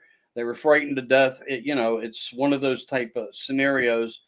But how they said it, how it happened, was the intriguing part. But I don't have that paperwork in front of me. It's in one of my boxes. Oh God, somebody here. I think I have a Bigfoot box in front of me. No, I mean really, I do, and it's heavy. Yeah, I don't recall hearing anything from about three dogmen up Well, there. this is just UFOs of the past several years. Okay. So it's at the bottom. I'm going to have to pull some of these. We can always maybe perhaps like a review of 2024. Yeah. Yeah. People's story review of 2024. We should probably think about a little consideration to just doing that. I mean, it would be really cool. Yeah, I started to make notes and jot down some things from 2024 because I was planning on doing something. I think I got an empty tablet in here, and I didn't know that. I was worried about buying the tablet. Oh, I do. I have an empty one. I didn't even hey, know. there you go. When you have stuff laying all over the floor behind you, and your home starts to look like the nightmare office before Christmas. No, it's not. It's partially filled. I have to. Yeah, I've got my own right here. A couple tablets, notebooks, all kinds of things that I keep notes on. Yeah, the names behind the Kazarian Mafia. I don't want to talk about that. No, Yeah. but that's the page I opened to. Yeah. Anyway, yeah, I mean, I have a ton. I really do. And you know Yeah. what? I think it's wrong for us if we ever take someone's story out of the picture. You do look for fragments of information that you try to collect that makes sense, or you find them commonalities, because that's important. But also knowing that the commonalities now become the superstitious talk amongst people in ways that I hear now, blending stories into stories together. And it's almost like, wow, I heard all three of the things that he just brought up. Are they all accurate, or are they all combined from three different events of three different other people? So I'm seeing stuff like that. So how do you judge that? You jot it down and you keep it. Well, the thing is, each of those items is a data point that, on whatever subject matter it is, that you really need to keep track of. That, okay, that, all right, you run into a Bigfoot, a white Bigfoot at 1 o'clock in the afternoon on a rainy day, and in a certain area.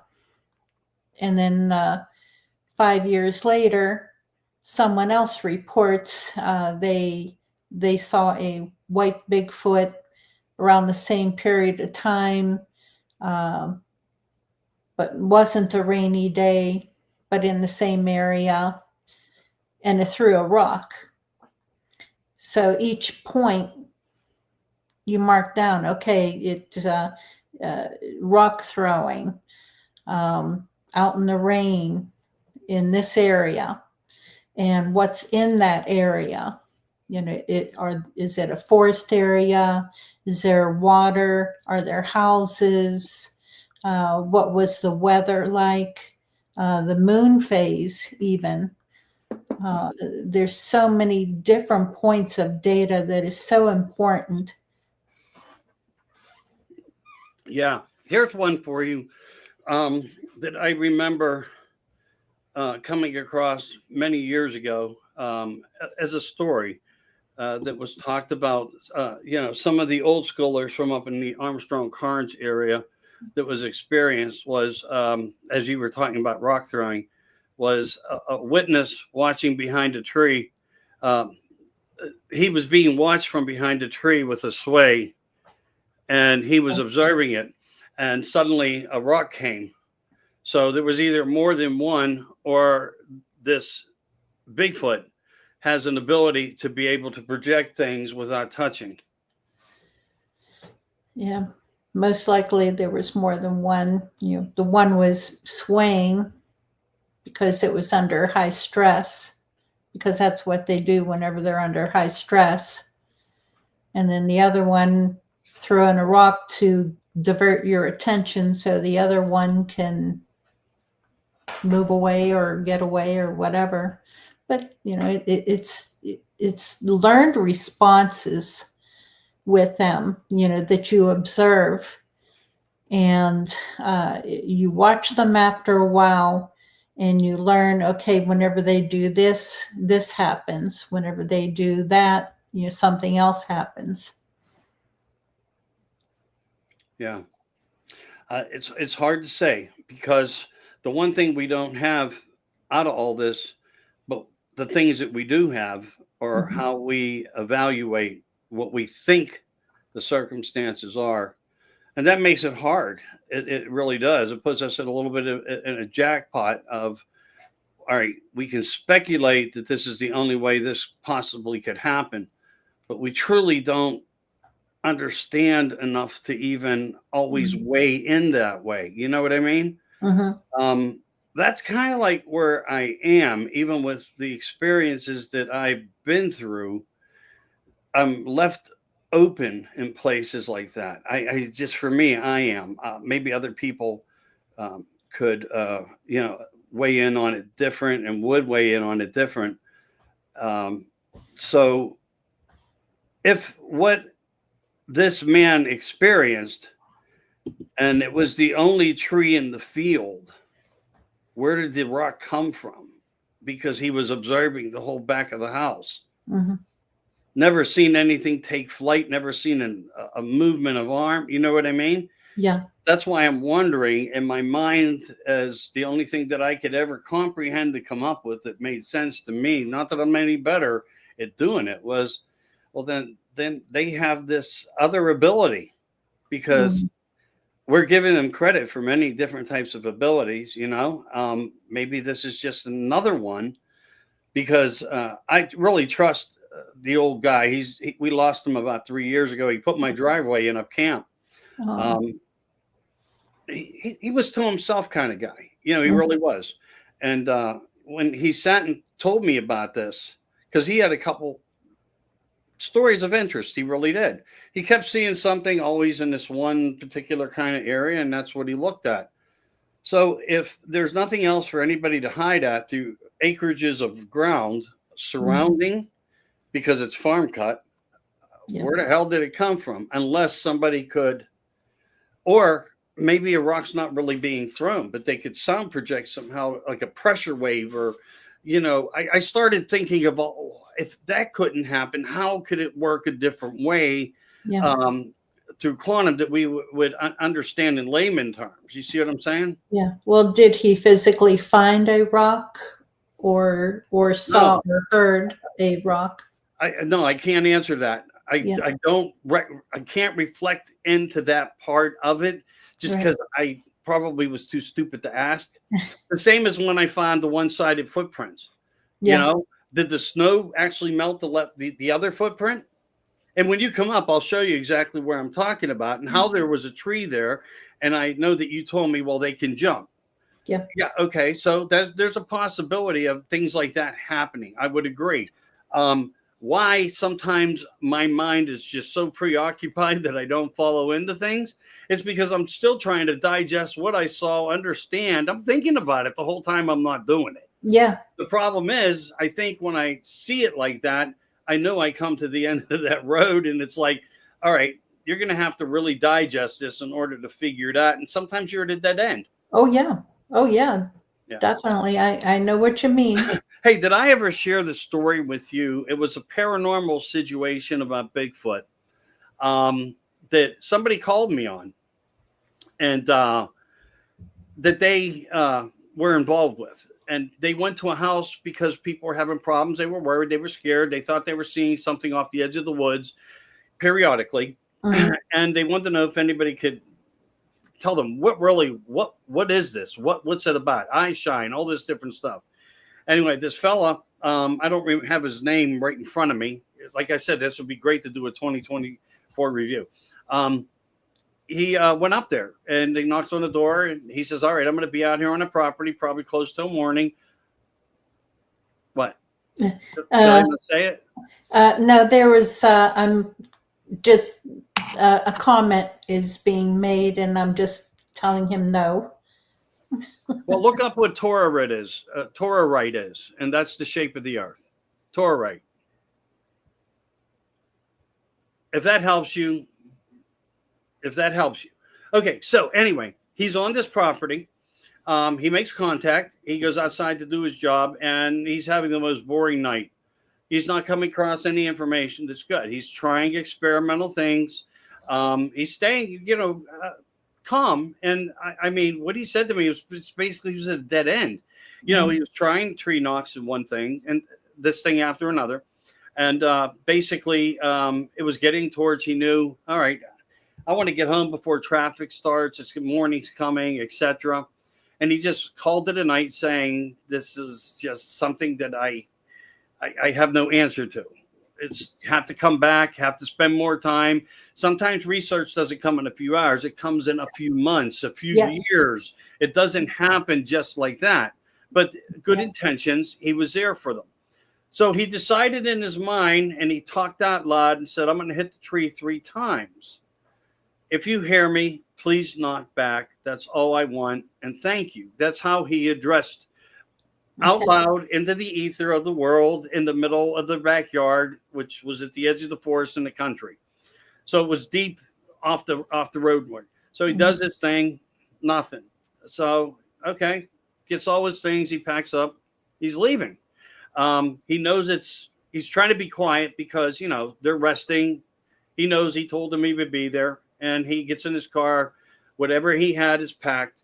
He heads home. He's going across bridges and rivers and all these different things. I think it was pretty much like an hour and 30-minute drive. So I know when I'm on the turnpike or going to the beach, about every hour I'm doing about 50 miles, so to speak. Yeah. So that's not, bearing the pedal to the metal, just, using common sense to drive with. Right. On average. Yeah. Right. So he pulls in his driveway, gets home. It's the crack of light of dawn. It's just starting to come up. The sun's just starting to get there. And, he goes to the back of his car to get out his things. And suddenly he hears, and his house is just by itself at the end, like not a cul-de-sac, but something similar like that on the road where he had all sides of the property and nothing to the other side. Pulled on through the driveway. It's gravel. And suddenly he hears boom, boom, boom. All the way home. And then he gets the return of the tree knock. Okay. Now, can they Interesting. run that fast, or is there something more to the fabric of everything? See, this is where you come to sometimes with these stories. How would you, as an research investigator, 50 years, hearing this and not having a response till you get out of the car, and it was so loud it startled him. I left that part out. It Mhm. startled him, like, oh my Yeah. God, you know? Well, knowing with my own experience of seeing them run, uh, on average, they'll run right around 50 miles an hour. But and they will follow you home. That has happened quite a few times. But for that one, that's either a totally different clan that's local to him. Whenever you get out of your vehicle, sometimes they'll knock to alert each other that, okay, they're back, human is back. Or it could be like he surmised that they answered them at home. Who knows? That there's different things, different ways that can be answered. We don't know. All I can do is go Yeah. by, the physical side of the thing and explain it logically. Yeah. Is where I'll go at first. That it's a local clan to where he lives. Yeah. Yeah. But I think if he, the thing about it, and I still have his phone number. I could probably call him and question him. I know that. Yeah. He was a very genuine person. Maybe I should, because the thing about it is he never discussed anything with me. We had quite an extensive phone conversation, and I usually do. I mean, no matter who I talk to at some point, if they want to be on a show or they don't, and I just ask them, well, is it okay to share your experience, just on a show for interest and purposes and so forth. He never mentioned anything that he experienced anything around his own home to me. Yeah. I'm not trying to debate you here. I'm just reflecting in the thought of memory of that. And I have a pretty good memory, and nothing's registering to me. And maybe I just didn't think to ask him, but I don't think he even offered anything that made sense out of it, except for the fact, he get out of his car, close the door, stretched. I remember that being part of it. I drive 10 minutes now. I got to get out and stretch. Yes. No, I mean, seriously, you tighten up. So I used to be able to drive a couple hours, and it was like, oh, okay, I know what the old people were talking about. But now it's like in 10 minutes. But so I can't reflect into that. But I could in fact, because one thing I do is keep phone numbers. I'm bad at it, but I do keep them. So sometimes I have to call 4 or 5 numbers and say, hey, did you call me about this? I mean, I've done that before. I feel like an idiot for saying it, but I have. Yeah, find out if anything has happened again, or I don't know if he ever returned. He just felt that the only response he got is when that happened. When he got home, he said he couldn't think about anything else. Boom, boom, boom. Knock, knock, knock. Really loud. It's a possibility. That's all I can tell you is it's a possibility. Yeah. Could a physical flesh and blood, anything, manage to follow him even crossing bridges of rivers? You know what I mean? It's like, all right, so you can run 50 miles an hour. Well, I mean, quite honestly, I don't know. Crossing bridges and rivers, that would delay them, of course. I would think if it's a physical, let's say you can run so fast, they're just gliding like Jesus would across the water in some way. Or is that where the supernatural comes in, as to them being a being of some other type of creation? But then again, on the other side, they swim. They've been seen swimming. they'll swim underwater. They're excellent swimmers. They can hold their breath. They've got amazing lung power. So you can't just, ascribe these paranormal abilities, 100% to them. Right. Because they are a physical creature also.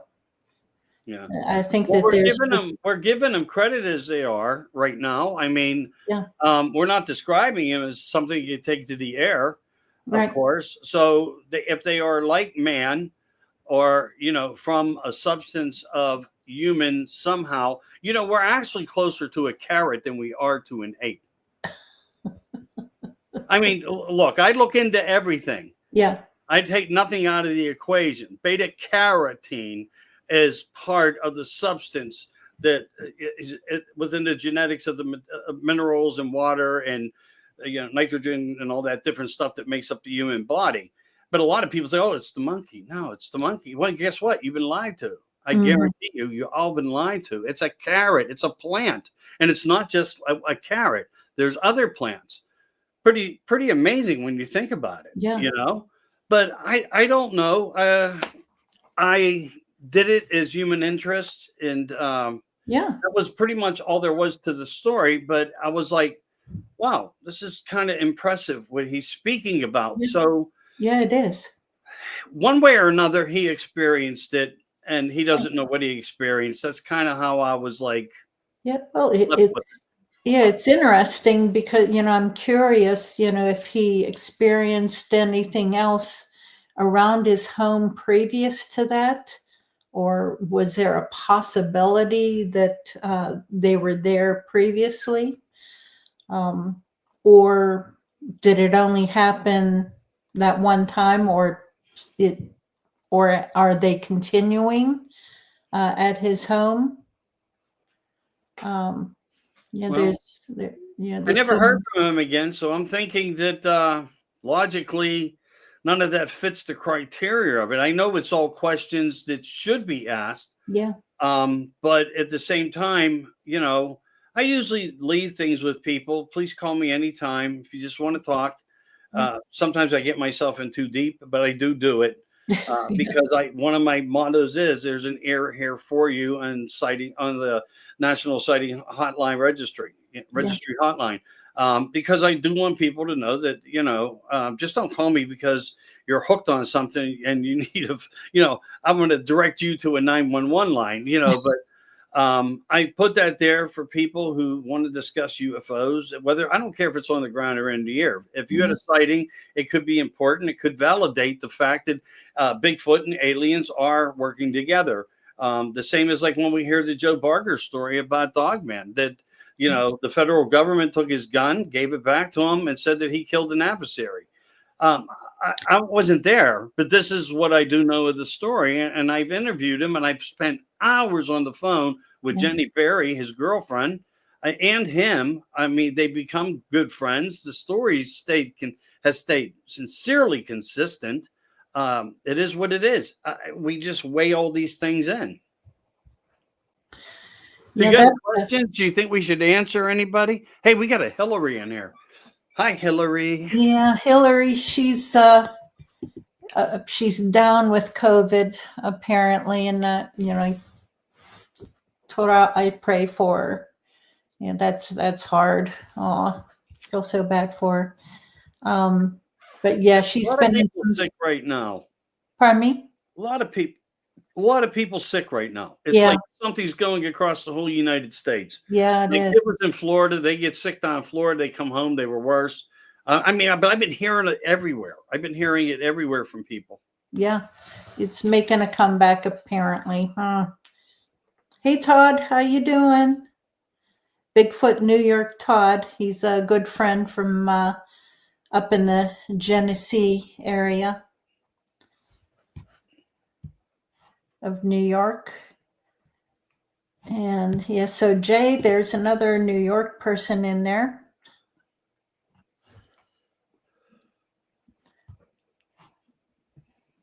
Let's see. Yeah, lots of people disappear went out hiking. Yeah.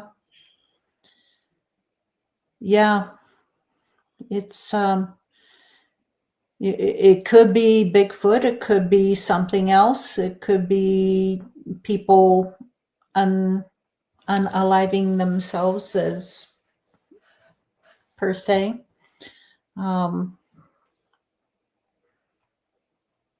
Yeah, Bigfoot are not, they're not friendly, furry folk. They're not friends. Well, I don't know.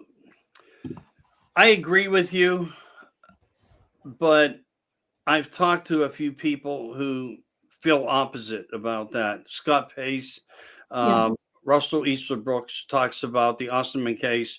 yeah, We're not saying that that was a very peaceful case, but there was right. no harm to him. They were just letting Yes. him know you're not leaving. Right. Like that. So there are situations of cases that also take us down that, little Yeah, rabbit. the best that I can say is, at least I can go by my own experience, is that they can be benign, where they're not being threatening to you. They're just going about their own business, and then moving on. There are stories of them actually helping people, um, but I would not look at them as being a potential friend. Yeah. Uh, no matter what, they can kill you in an instant. And that's how you have to look at them, as. Hmm. Do you have your phone in front of you? Yes, I do. Okay. Did I send you that? I promised to send you some pictures the other day or something. Yeah, Um, I don't remember. I sent you the Reds. the red, I yeah, the called them reds. the Reds. Now, Yeah. I have something else I want to send to you. And Okay. this, I actually had an examiner look at this picture because of the testimony of the person that was giving the story, and what we understand of what we think the makeup of Bigfoot is: the hands, the fingernails, etc. And I was sent a lot of pictures, and when I first posted them years ago, you probably saw Facebook took me down for doing it. And Oh, all I was doing was trying to make a presentation to a show to hear somebody's story. But then I got Sarah Weck to get involved on the one picture. And Sarah Weck made an opinion on this picture and said, it had to be told to him why this picture had interest. And, because again, who he is and what he did, and so forth. So let me see. I'm trying to pay attention with one eye here so I don't pass it up. And I might have to send it to you after the show. But anyway, I have an injury of an attack, and the only logical explanation for it that could match database was that a bear did it, but he swears that a Bigfoot did. okay. Again, when you're talking to somebody because somebody knows him, he's a neighbor, and he knew your grandpa through politics, he'll do you a favor. But at the same time, explaining to him why you're doing it was a very uncomfortable kind of like, but I really want you to do it. I just want you to look at it. And so sometimes people will, if you're kind to them and you beg enough, they'll do it. And it was in his findings that it matched the database to a bear injury that was actually one that was very similar Hmm. pictures taken in a hospital of the injury. Because Okay. when a hospital comes across certain types of injuries, types, they have to call also the police. Yes. So this became one of those things, so to speak. I hope I'm trying to find it for you because I want to share it with you while I'm on here. Okay. Yeah, I remember you telling me about that. And yeah, there's some injuries that, yeah, I saw a photo today of, I think it was a deer, that the injuries look like it came from a a cougar or a mountain lion rather than a Bigfoot attack.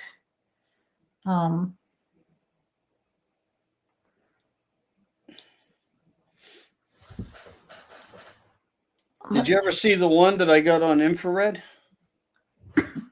I saw the red eyes. No, I'll send you this one too. I'll send this one first.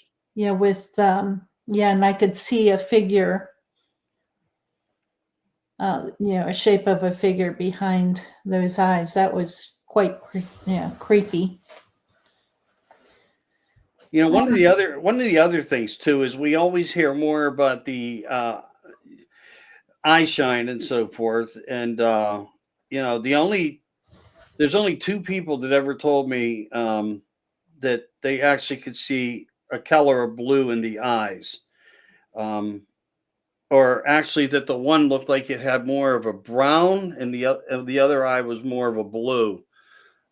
They weren't brilliant, but there was two different colors there. And Ernie, who you did a show with me just recently, expressed, and his not interview, but in discussion with us, that what he saw were blue eyes, and this creature was not far from being right in front of him, using, in a way, sign language to him.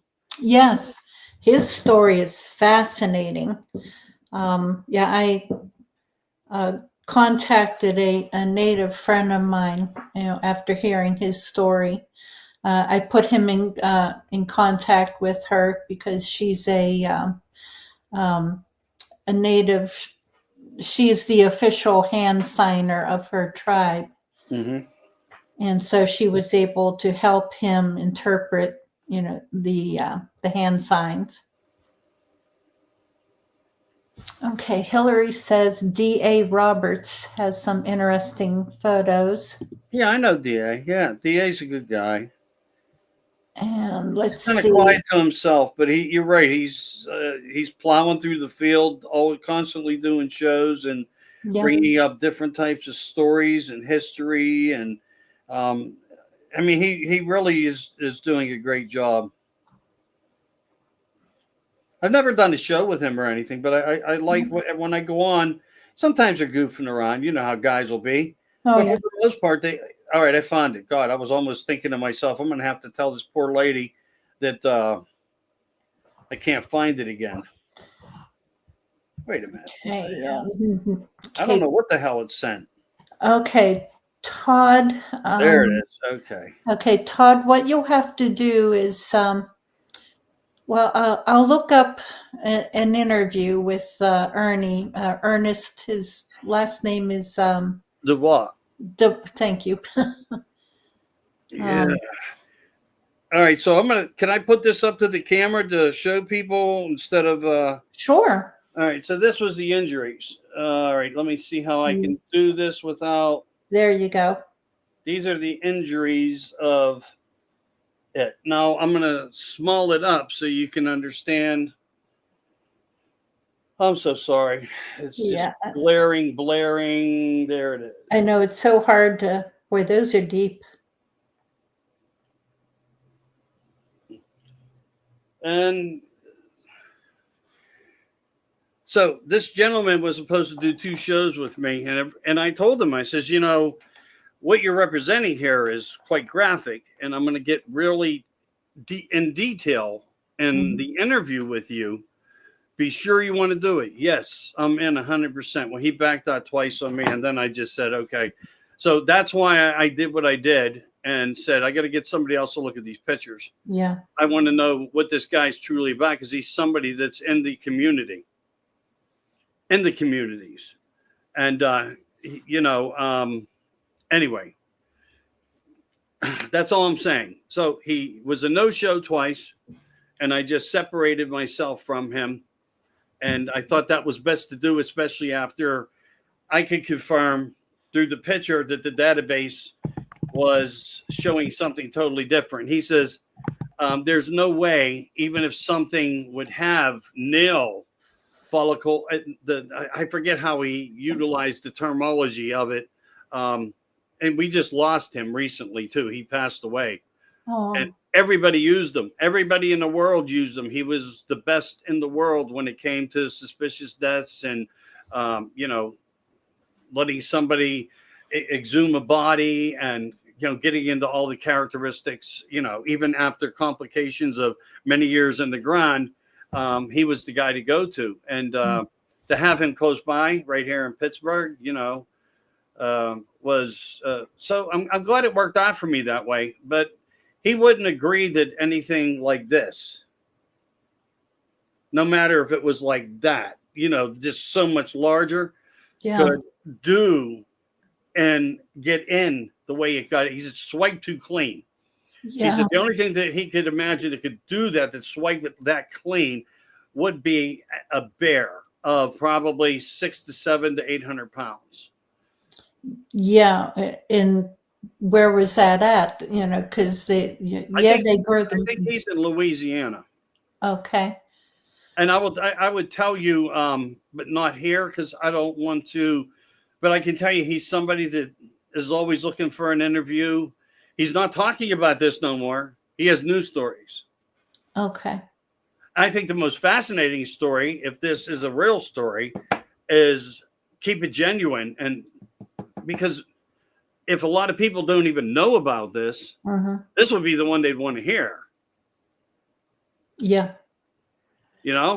So I'm just saying, as far as that, but I separated myself from him and I just try to keep peace because Russell Easterbrooks, Ernie is another person, said to me, Mike, yeah, there's something wrong with this, but don't call him out. Because I says I should call him out.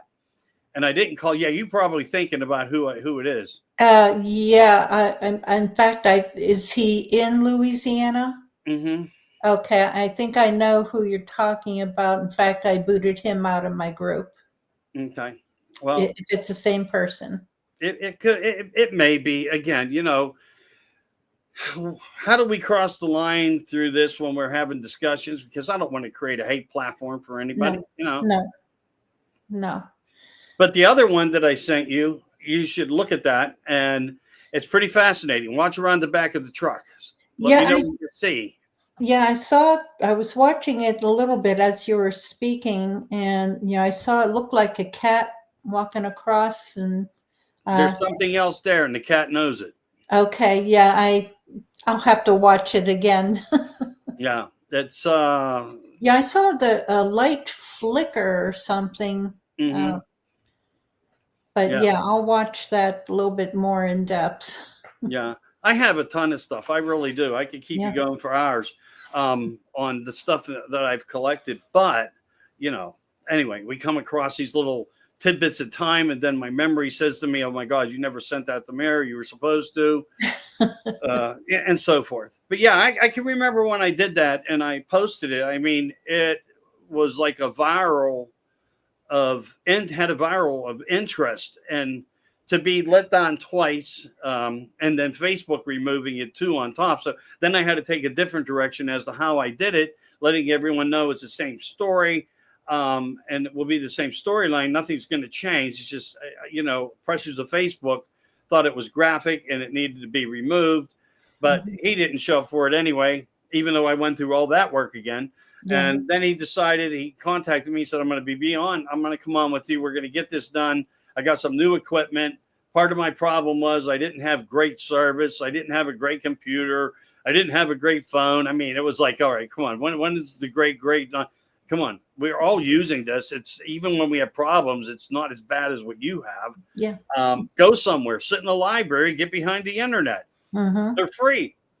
Right. They're free. Brad Olson, who I do shows with, if he's on the road and he knows he has a show with me, he will go to a library, sit in the library. He'll make an appointment in that area and pick a date and time. And then he'll tell me it in case I have to change mine. And then we do a show. Yeah, I've done this show from the McDonald's parking lot. That's what I mean. So when somebody tells you, I'm having to stick with Sarah Weck on this, I'm going to call him out. But I never did it out of respect because a few people said to me, he's been a good friend and we don't know why this is going on. Yeah. And please don't, But I wanted to be a show that would actually put some of this in place because I have Right. pictures of some people that are doing things on YouTube, and they're basically scamming people out of money and sending their nakedness to people and women Yeah. and so forth. And um, I did a show with the one guy, and I disowned him after I found out a little bit more into his story because he was a dogman experiencer, supposedly, about 45 years old, and every one of his friends that were there that night are all dead. You have 5 people with you, and every one of these young men are now dead. Not one is alive. But it went a little further than that.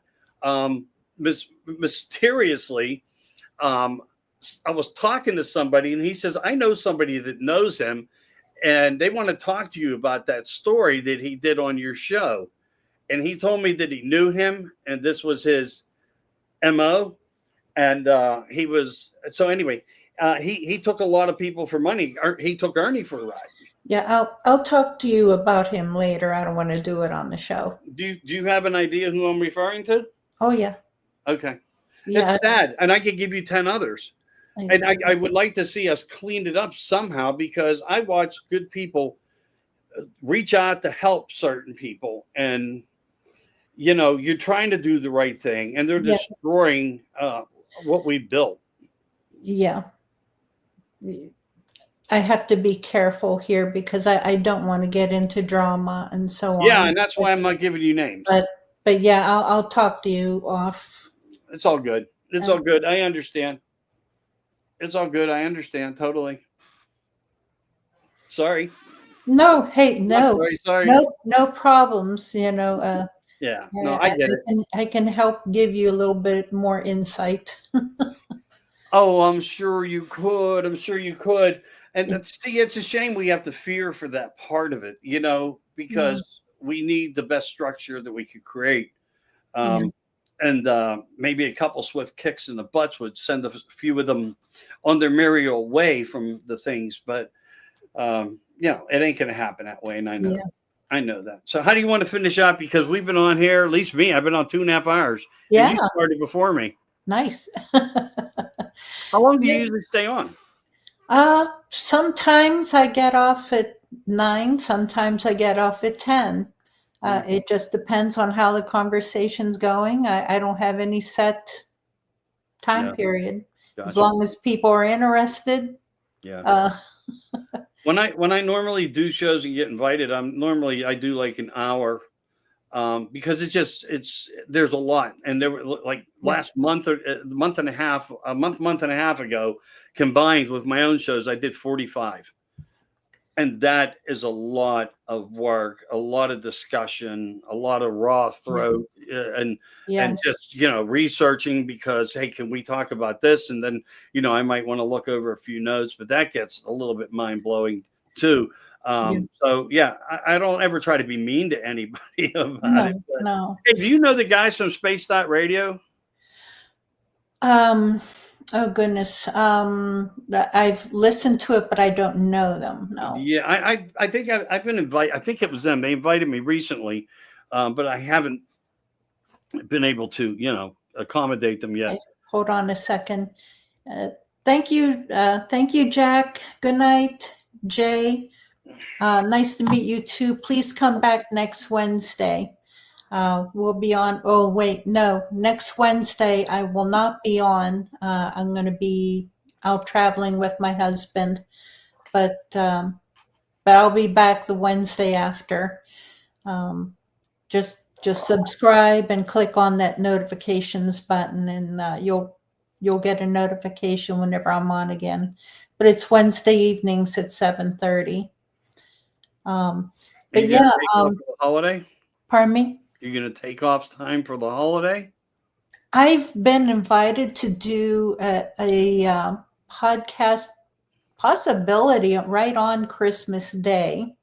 Yeah. And there's a bunch of us. We're planning on something special. So we'll see how that, what we're still working through things. So that's a possibility. And I'm fine with it. It's just my husband and I, we're going to be home all day long. But yeah, that'll be fun. Yeah. Yeah, Keep- someone that I think you may be interested in speaking with would be, I don't, if you see him here in the chat, Bigfoot New York Todd. And he has got some very interesting evidence that he's been working on. He approaches things from a scientific, logical mind, but he has been involved with paranormal things previously, and his the way that he approaches things is fascinating. He one of our research areas, the Bigfoot, they're constantly leaving handprints on windows, and Todd has been extracting the DNA from those handprints and tracing and gathering, those handprints. And it's just fascinating, what he's collected, what he's learning, and the interactions with these. I think there's 3 Bigfoot there that hang around, and what's going on this property. It's just a fun area. Yeah. Whenever we go there, we usually have a fun time. Okay. I believe you. But and then Lavon, I don't know if she's still on. Yeah, she commented. Lavon, you still on there yet? I'm going to have Lavon on the show at some point in time. She's another fascinating lady with, okay, Lavon. Maybe I'll talk with you maybe sometime in the new year, in January. I'll get you on. But she's fascinating history, and an amazing, talented lady. Let's see. Okay, Hillary has a question. What do you think of the radiation some researchers have been getting from the sebum off the handprints? Okay. Yeah, Todd has been collecting the sebum from the handprints, and he, in fact, he got some off of my truck a few months ago, and but radiation, I don't know. I don't know if Todd has done any research with the radiation, but I have heard of people using a Geiger counter. Have you heard about that? Me? Yeah. Yeah, I've heard of people using all types of different instruments. Yeah. Yeah, definitely. Yeah, I've heard of people using Geiger counters, and yeah, they'll people have been using all kinds of different gear and so on and so forth. Well, that's how Jacques Vallée found the portal, that he was seeing something go into it. Okay. He didn't describe what it was, but they were using the instruments at that time were not like as much as what we have now. We're talking like 25 years ago, on a particular piece of land, and they were using them. I remember that being part of how they understood what they thought was an entrance to some type of Stargate portal type thing. An unexplained phenomena that just didn't make sense, but they witnessed it. It was witnessed by all the people that were there. So it's kind of like a place, like I guess you could consider. I remember it was 2 parcels of land owned by 2 different people.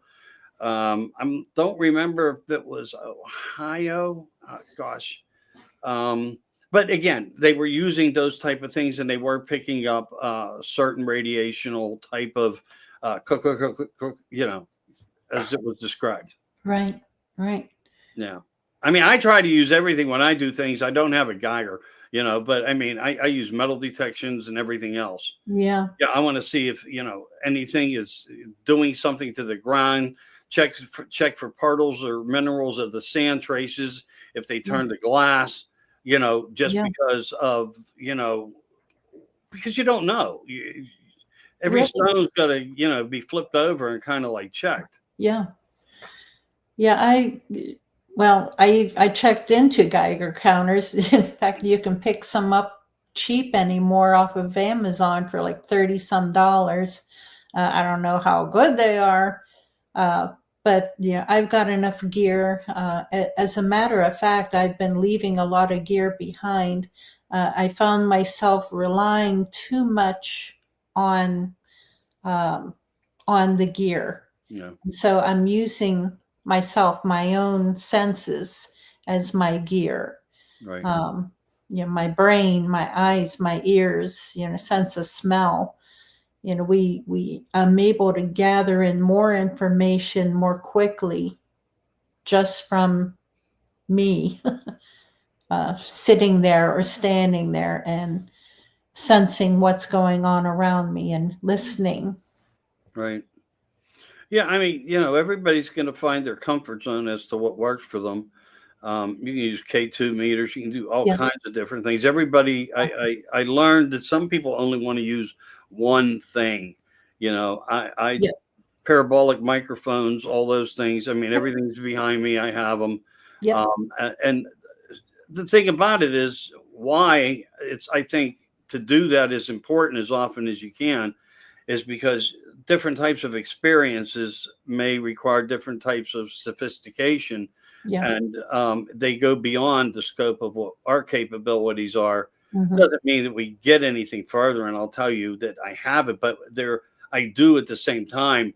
It's just, what is this paranormal thing? Am I seeing something before it totally comes into what my eyes and vision allow for? Mhm. And the cameras are picking up something that our eyes don't. The same as when the one young lady talked to me and gentleman about the brake light thing. And the only time they saw it standing there was when the red lights were hitting it.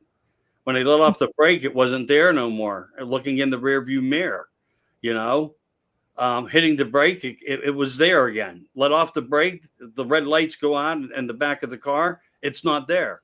Hit the brakes, they see the outline of this big, huge, so there is something with red. And we do know that now, especially with red lenses, red glasses. I think there's trickery to it all. And that's one of the things. And also, just so you know, you were saying Geiger counters are cheap. No, second generation night vision too. Yeah, $100. Yeah, I know. You $100. can. They used to be 3,000. Yes. Yep. So those are very important for investigational work because it'll take you beyond the tree lines. Absolutely. Yeah. It's good to get what you can afford. Don't go broke getting all kinds of gear. Oh, it's taking me time. I hear you. You're right. You're absolutely right. People don't realize it. They just want to jump right in. Take a walk in the woods. It might not be Bigfoot you need to worry about. Right. What we do though anymore is some members of the team they'll have their own whatever gear, like a FLIR, and another person will have the bionic ears, and someone else will have just night vision. Someone else will have something else, or EMF detector. Yeah. See, I've even used railroad flares and car flares, emergency flares. Okay. Put them in the middle of a field besides the tree line. And this was explained to me, and that's why I tried it. I didn't have any luck with it, but it could be that the person that was doing it was just in a better location at the point of migration or whatever was going on. I can't really even reflect into it, but I can tell you what he was picking up. I thought was like, that's what I'm telling you. I could share so much stuff with you, would blow your mind. That he was picking up like things that I sent to you on that film that you're going to look. If you pay attention, you're going to see a very dark, translucent, see-through structure walking around the other side of that truck. Okay. And he was picking up the same types of things by using a flare, putting it out there, lighting it, taking it off, and letting it just burn down. Some of them are 15-minute flares, some of them are 20, some of them are 30. And I don't know which one he was using. I just know you can get like longer and shorter, which is time components of, for how long. Some last 2 hours. So anyway, he was picking up and taking pictures of something that was coming over to observe it, but he couldn't see it with his own eyes. But looking through his camera lens, his night vision's camera, he was seeing it within it, like a motion of movement of bipedal. And he thought the only thing he could think was it's either a shadow man or it's a Bigfoot. So I don't know, but we are getting closer. It's just we got to keep thinking about how many different ways to do things and what may actually, if they have interest, what would be their greatest interest? Maybe if we start looking that way, they will come a little bit closer at times where we cannot really manipulate them, but we are like not paying attention to them, but doing something that makes them want to, it creates interest for them to somehow interact. Right. And they can be manipulated up to a point. It's just how far do you want to go and put yourself in danger? What do they call those, cat balls or whatever? They work in a field too. Where they could be sitting in the middle of a field and then suddenly they just start to flash. Oh yeah. And something's making them interact because they have to be moved in order, somehow even slightly moved in order for the lights to go off. Yeah. The Corky out in Ohio, what he does, he'll hang buckets of peanuts out in the woods, and he'll, on the same string or on the bucket, he'll hang one of those glow necklaces, and we'll watch them swing back and forth as something is getting into them. Interesting. Let's see. Hillary says supposedly you can layer 2 sets of 3D glasses and you will be able to see UFOs. No, I haven't had to do anything like that. But also with my one eye now, having that problem since 4 years ago, I've been just using my own sight, my own visions, because when I try to concentrate, it kind of creates a vertigo, and of course it's only dry eye. I don't know. I think somehow my retina got burnt when I had that thing happen up at camp. I don't know. That's it. There's nothing else that explains it. It came on within 3 days. I knew it the next morning, and I was like, "What the hell?" You're rubbing your eye. It's like, what's going on? Then it gets worse. You go to the doctor. It's dry eye. It's definitely dry eye. I mean, 4 years later, it's not dry eye. Damn it! Get over it. Barb Horton actually was yelling at me, Michael, go get 3D vision, a visionary check. Her daughter worked in an eye clinic and said, because she knew about what I was talking about with that experience up there. Yeah. And, so I can still do it. I put on my regular glasses. I kind of like shade myself from any lights around me. And when they want you to see them, they're bright enough. I guarantee you don't need to do nothing to see them at night vision. They come to you. I got pictures of them doing it. And they make everything that I have seen make no sounds. So I can only express that. And sometimes they're so high up, it's too hard to analyze what they may or may not be. Could be, may or may not be. So it's like that. And again, the other thing in Pennsylvania, it. Come on. If you're out there as much as I am, and I haven't gone out this year quite as much, but I mean, they're spraying 24/7 at times, and they're just cloaking the skies. But I will say this. I woke up on a gut instinct about 1 o'clock in the morning. I went outside. And I decided I'm going to sit on the front porch, and I took the phone. I don't know why. I just did it. I turned on the phone. I'm looking at Facebook. I did a show. I figured, let's see how the show did tonight. And I'm streaming around through, and something tells me like this. I don't know. I get these feeling, whatever. I look up, and I see this thing coming right at my front porch, but high in the sky, but coming right in that direction. And I'm like, holy shit, that's not a plane, because I know what they look like. This thing didn't flash. It had a luminescence of light around it. It was, I can't really confirm that it was like a circular hubcap, whatever kind of top trash can lid style, whatever you want to call it.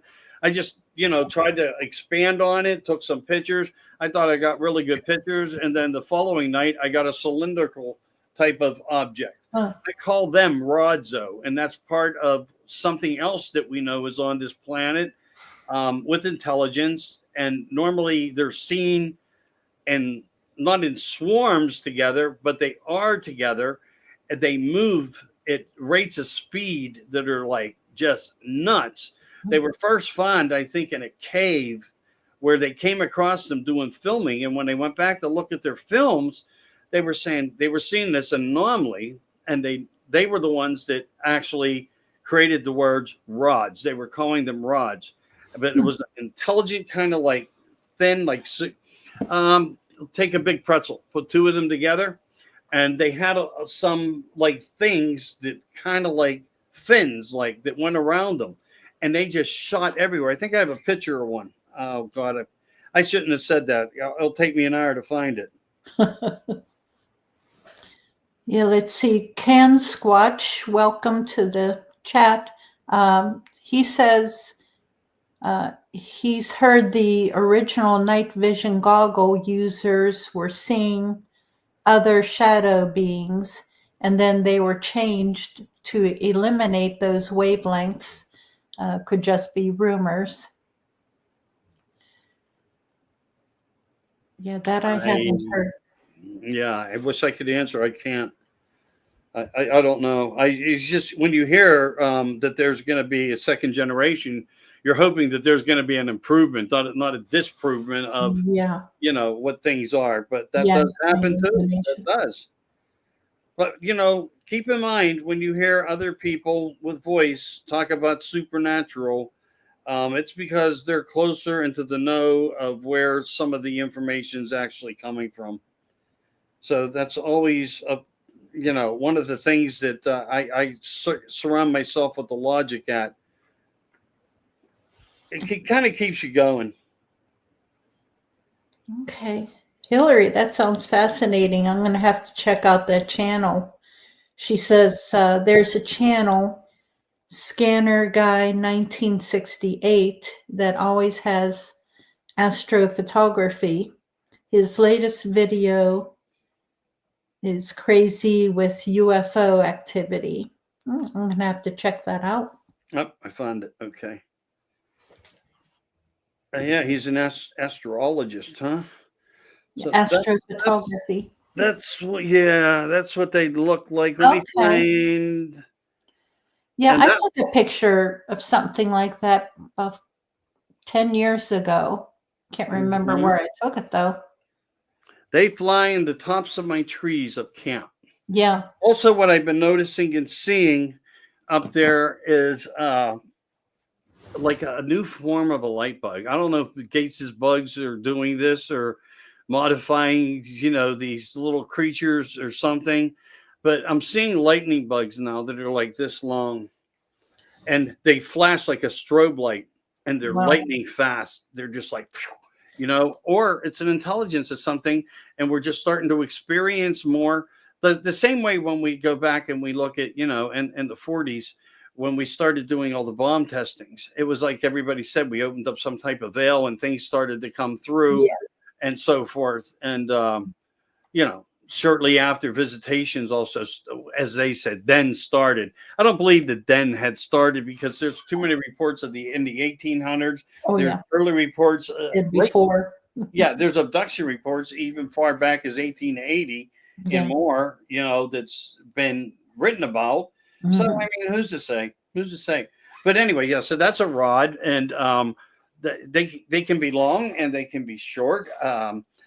I don't know if they manifest somehow that way, or we just see them in certain wavelengths of length. I don't know. But they're becoming more popular.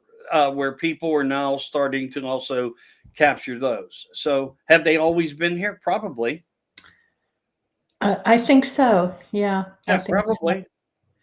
Okay, Jay says, do you think CERN is messing with reality, Hmm. creating Mandela effects? Well, I'll say this. It's not the first one. There's 5 locations. 4 of them are under colleges where the grant money goes to support them. And one was under a hospital, deep in the sub basement of a hospital was a small collider. So, why was it there? Who knows? But we know that there were things that are still operational under the colleges. And CERN itself, the size of it, the magnitude of it, and now them already starting to build another one. Mhm. I don't really know what it's all about, but if they're opening up a dimension, it makes perfect sense that our technology is being prepared into the way it is so we can send other things in, not humans in. If they're really doing that and everybody's down with this to happen, I'm not saying that I am.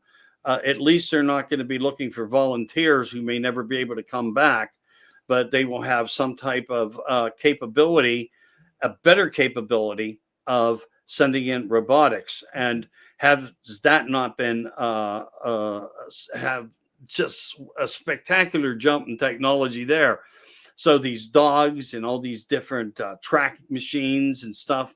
It's just like when we went to space. If space is all there and everything is all factually real and there's no dome, and let's just say there isn't. Let's say the moon is the moon. It's not really a hollowed out planet type thing. That's, but what do? They send something else there first. That's why, that we send our little robotics there.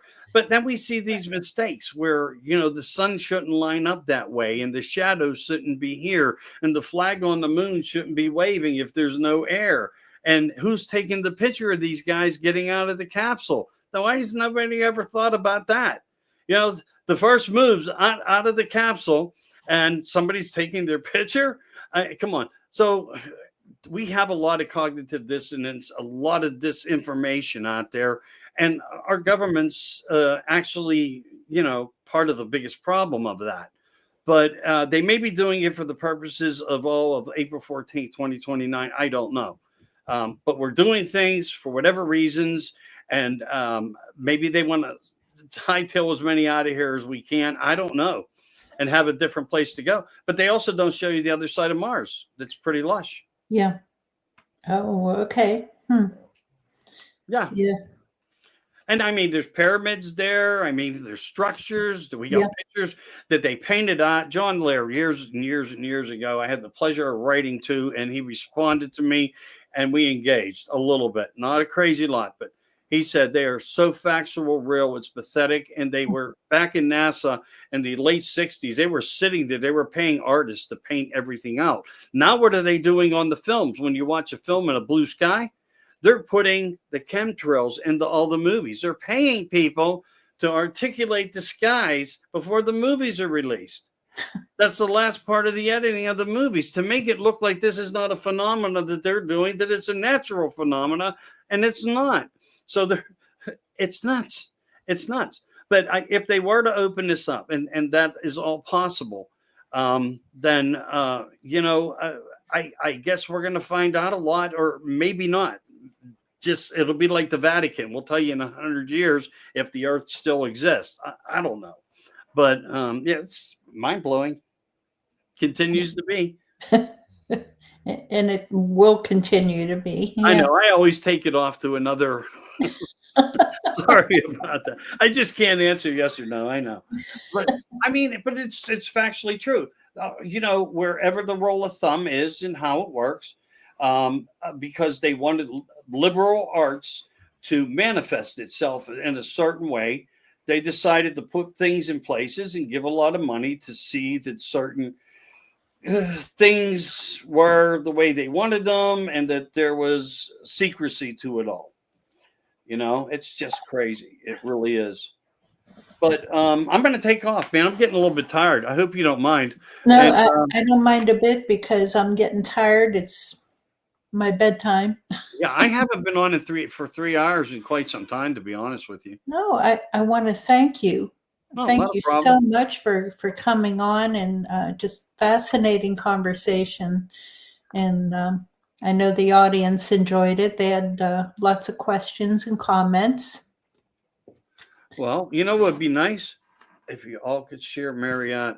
Get on your Facebook pages and download it down to there and share it out to everybody, so a lot more people start to listen and watch your show.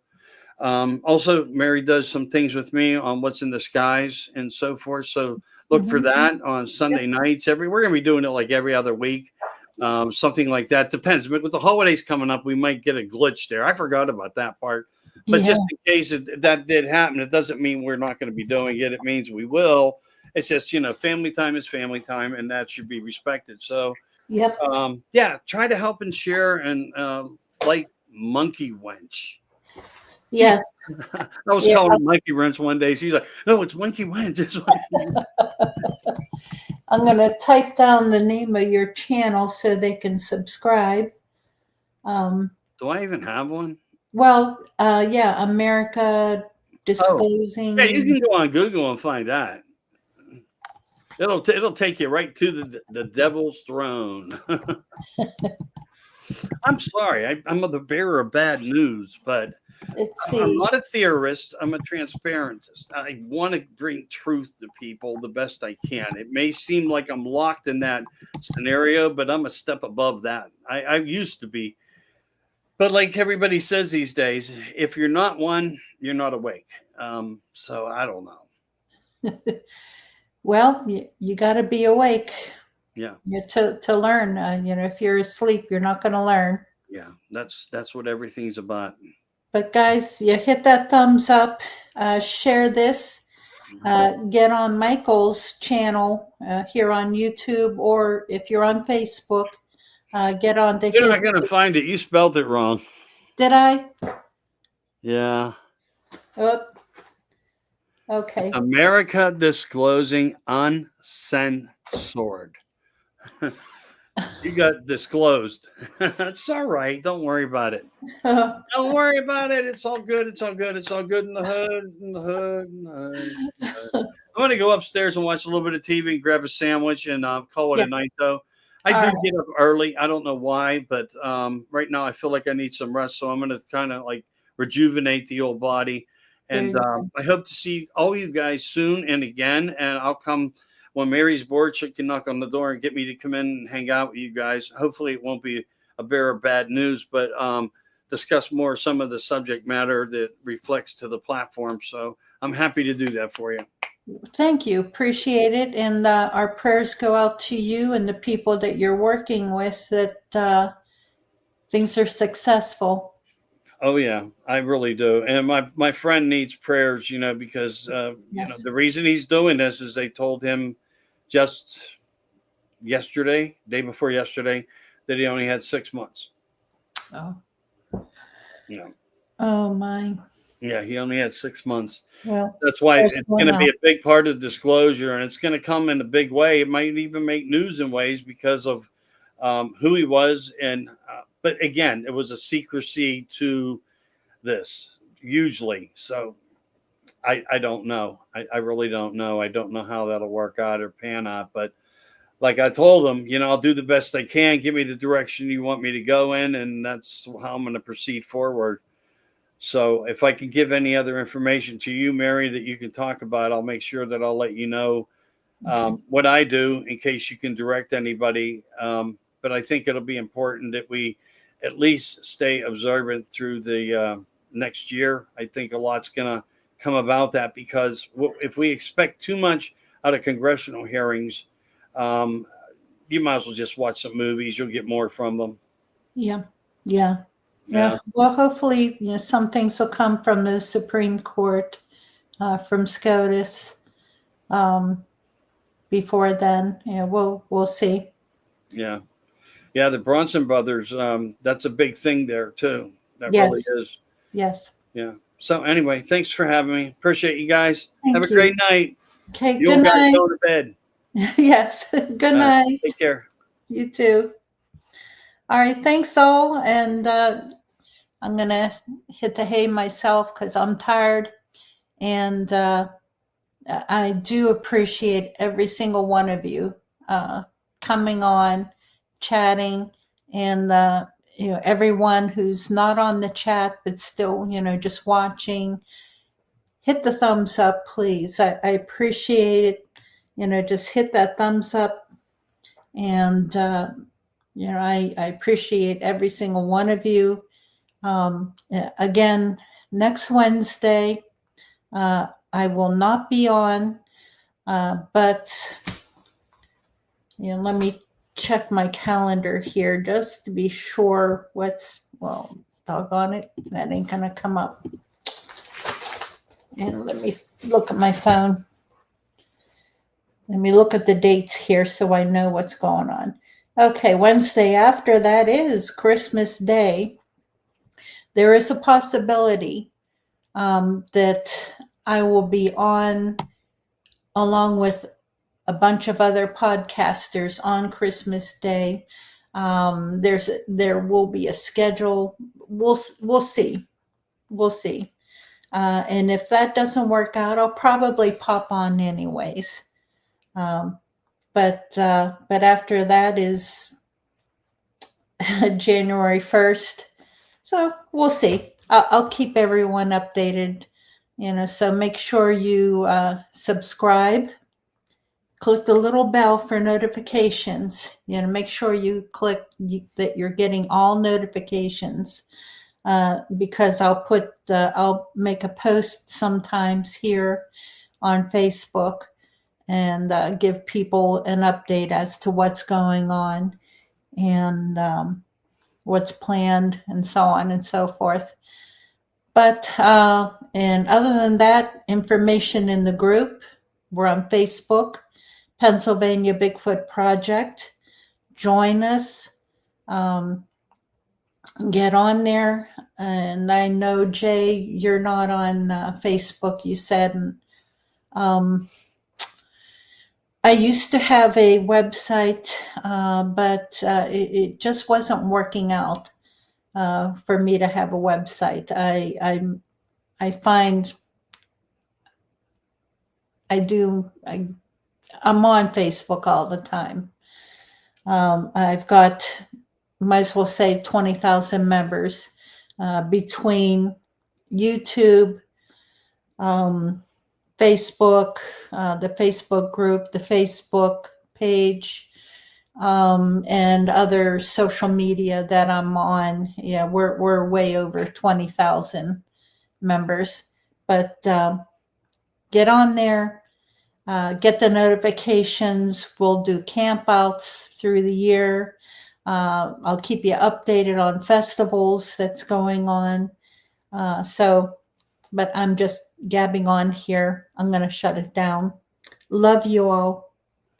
God bless. Monkey Wench out.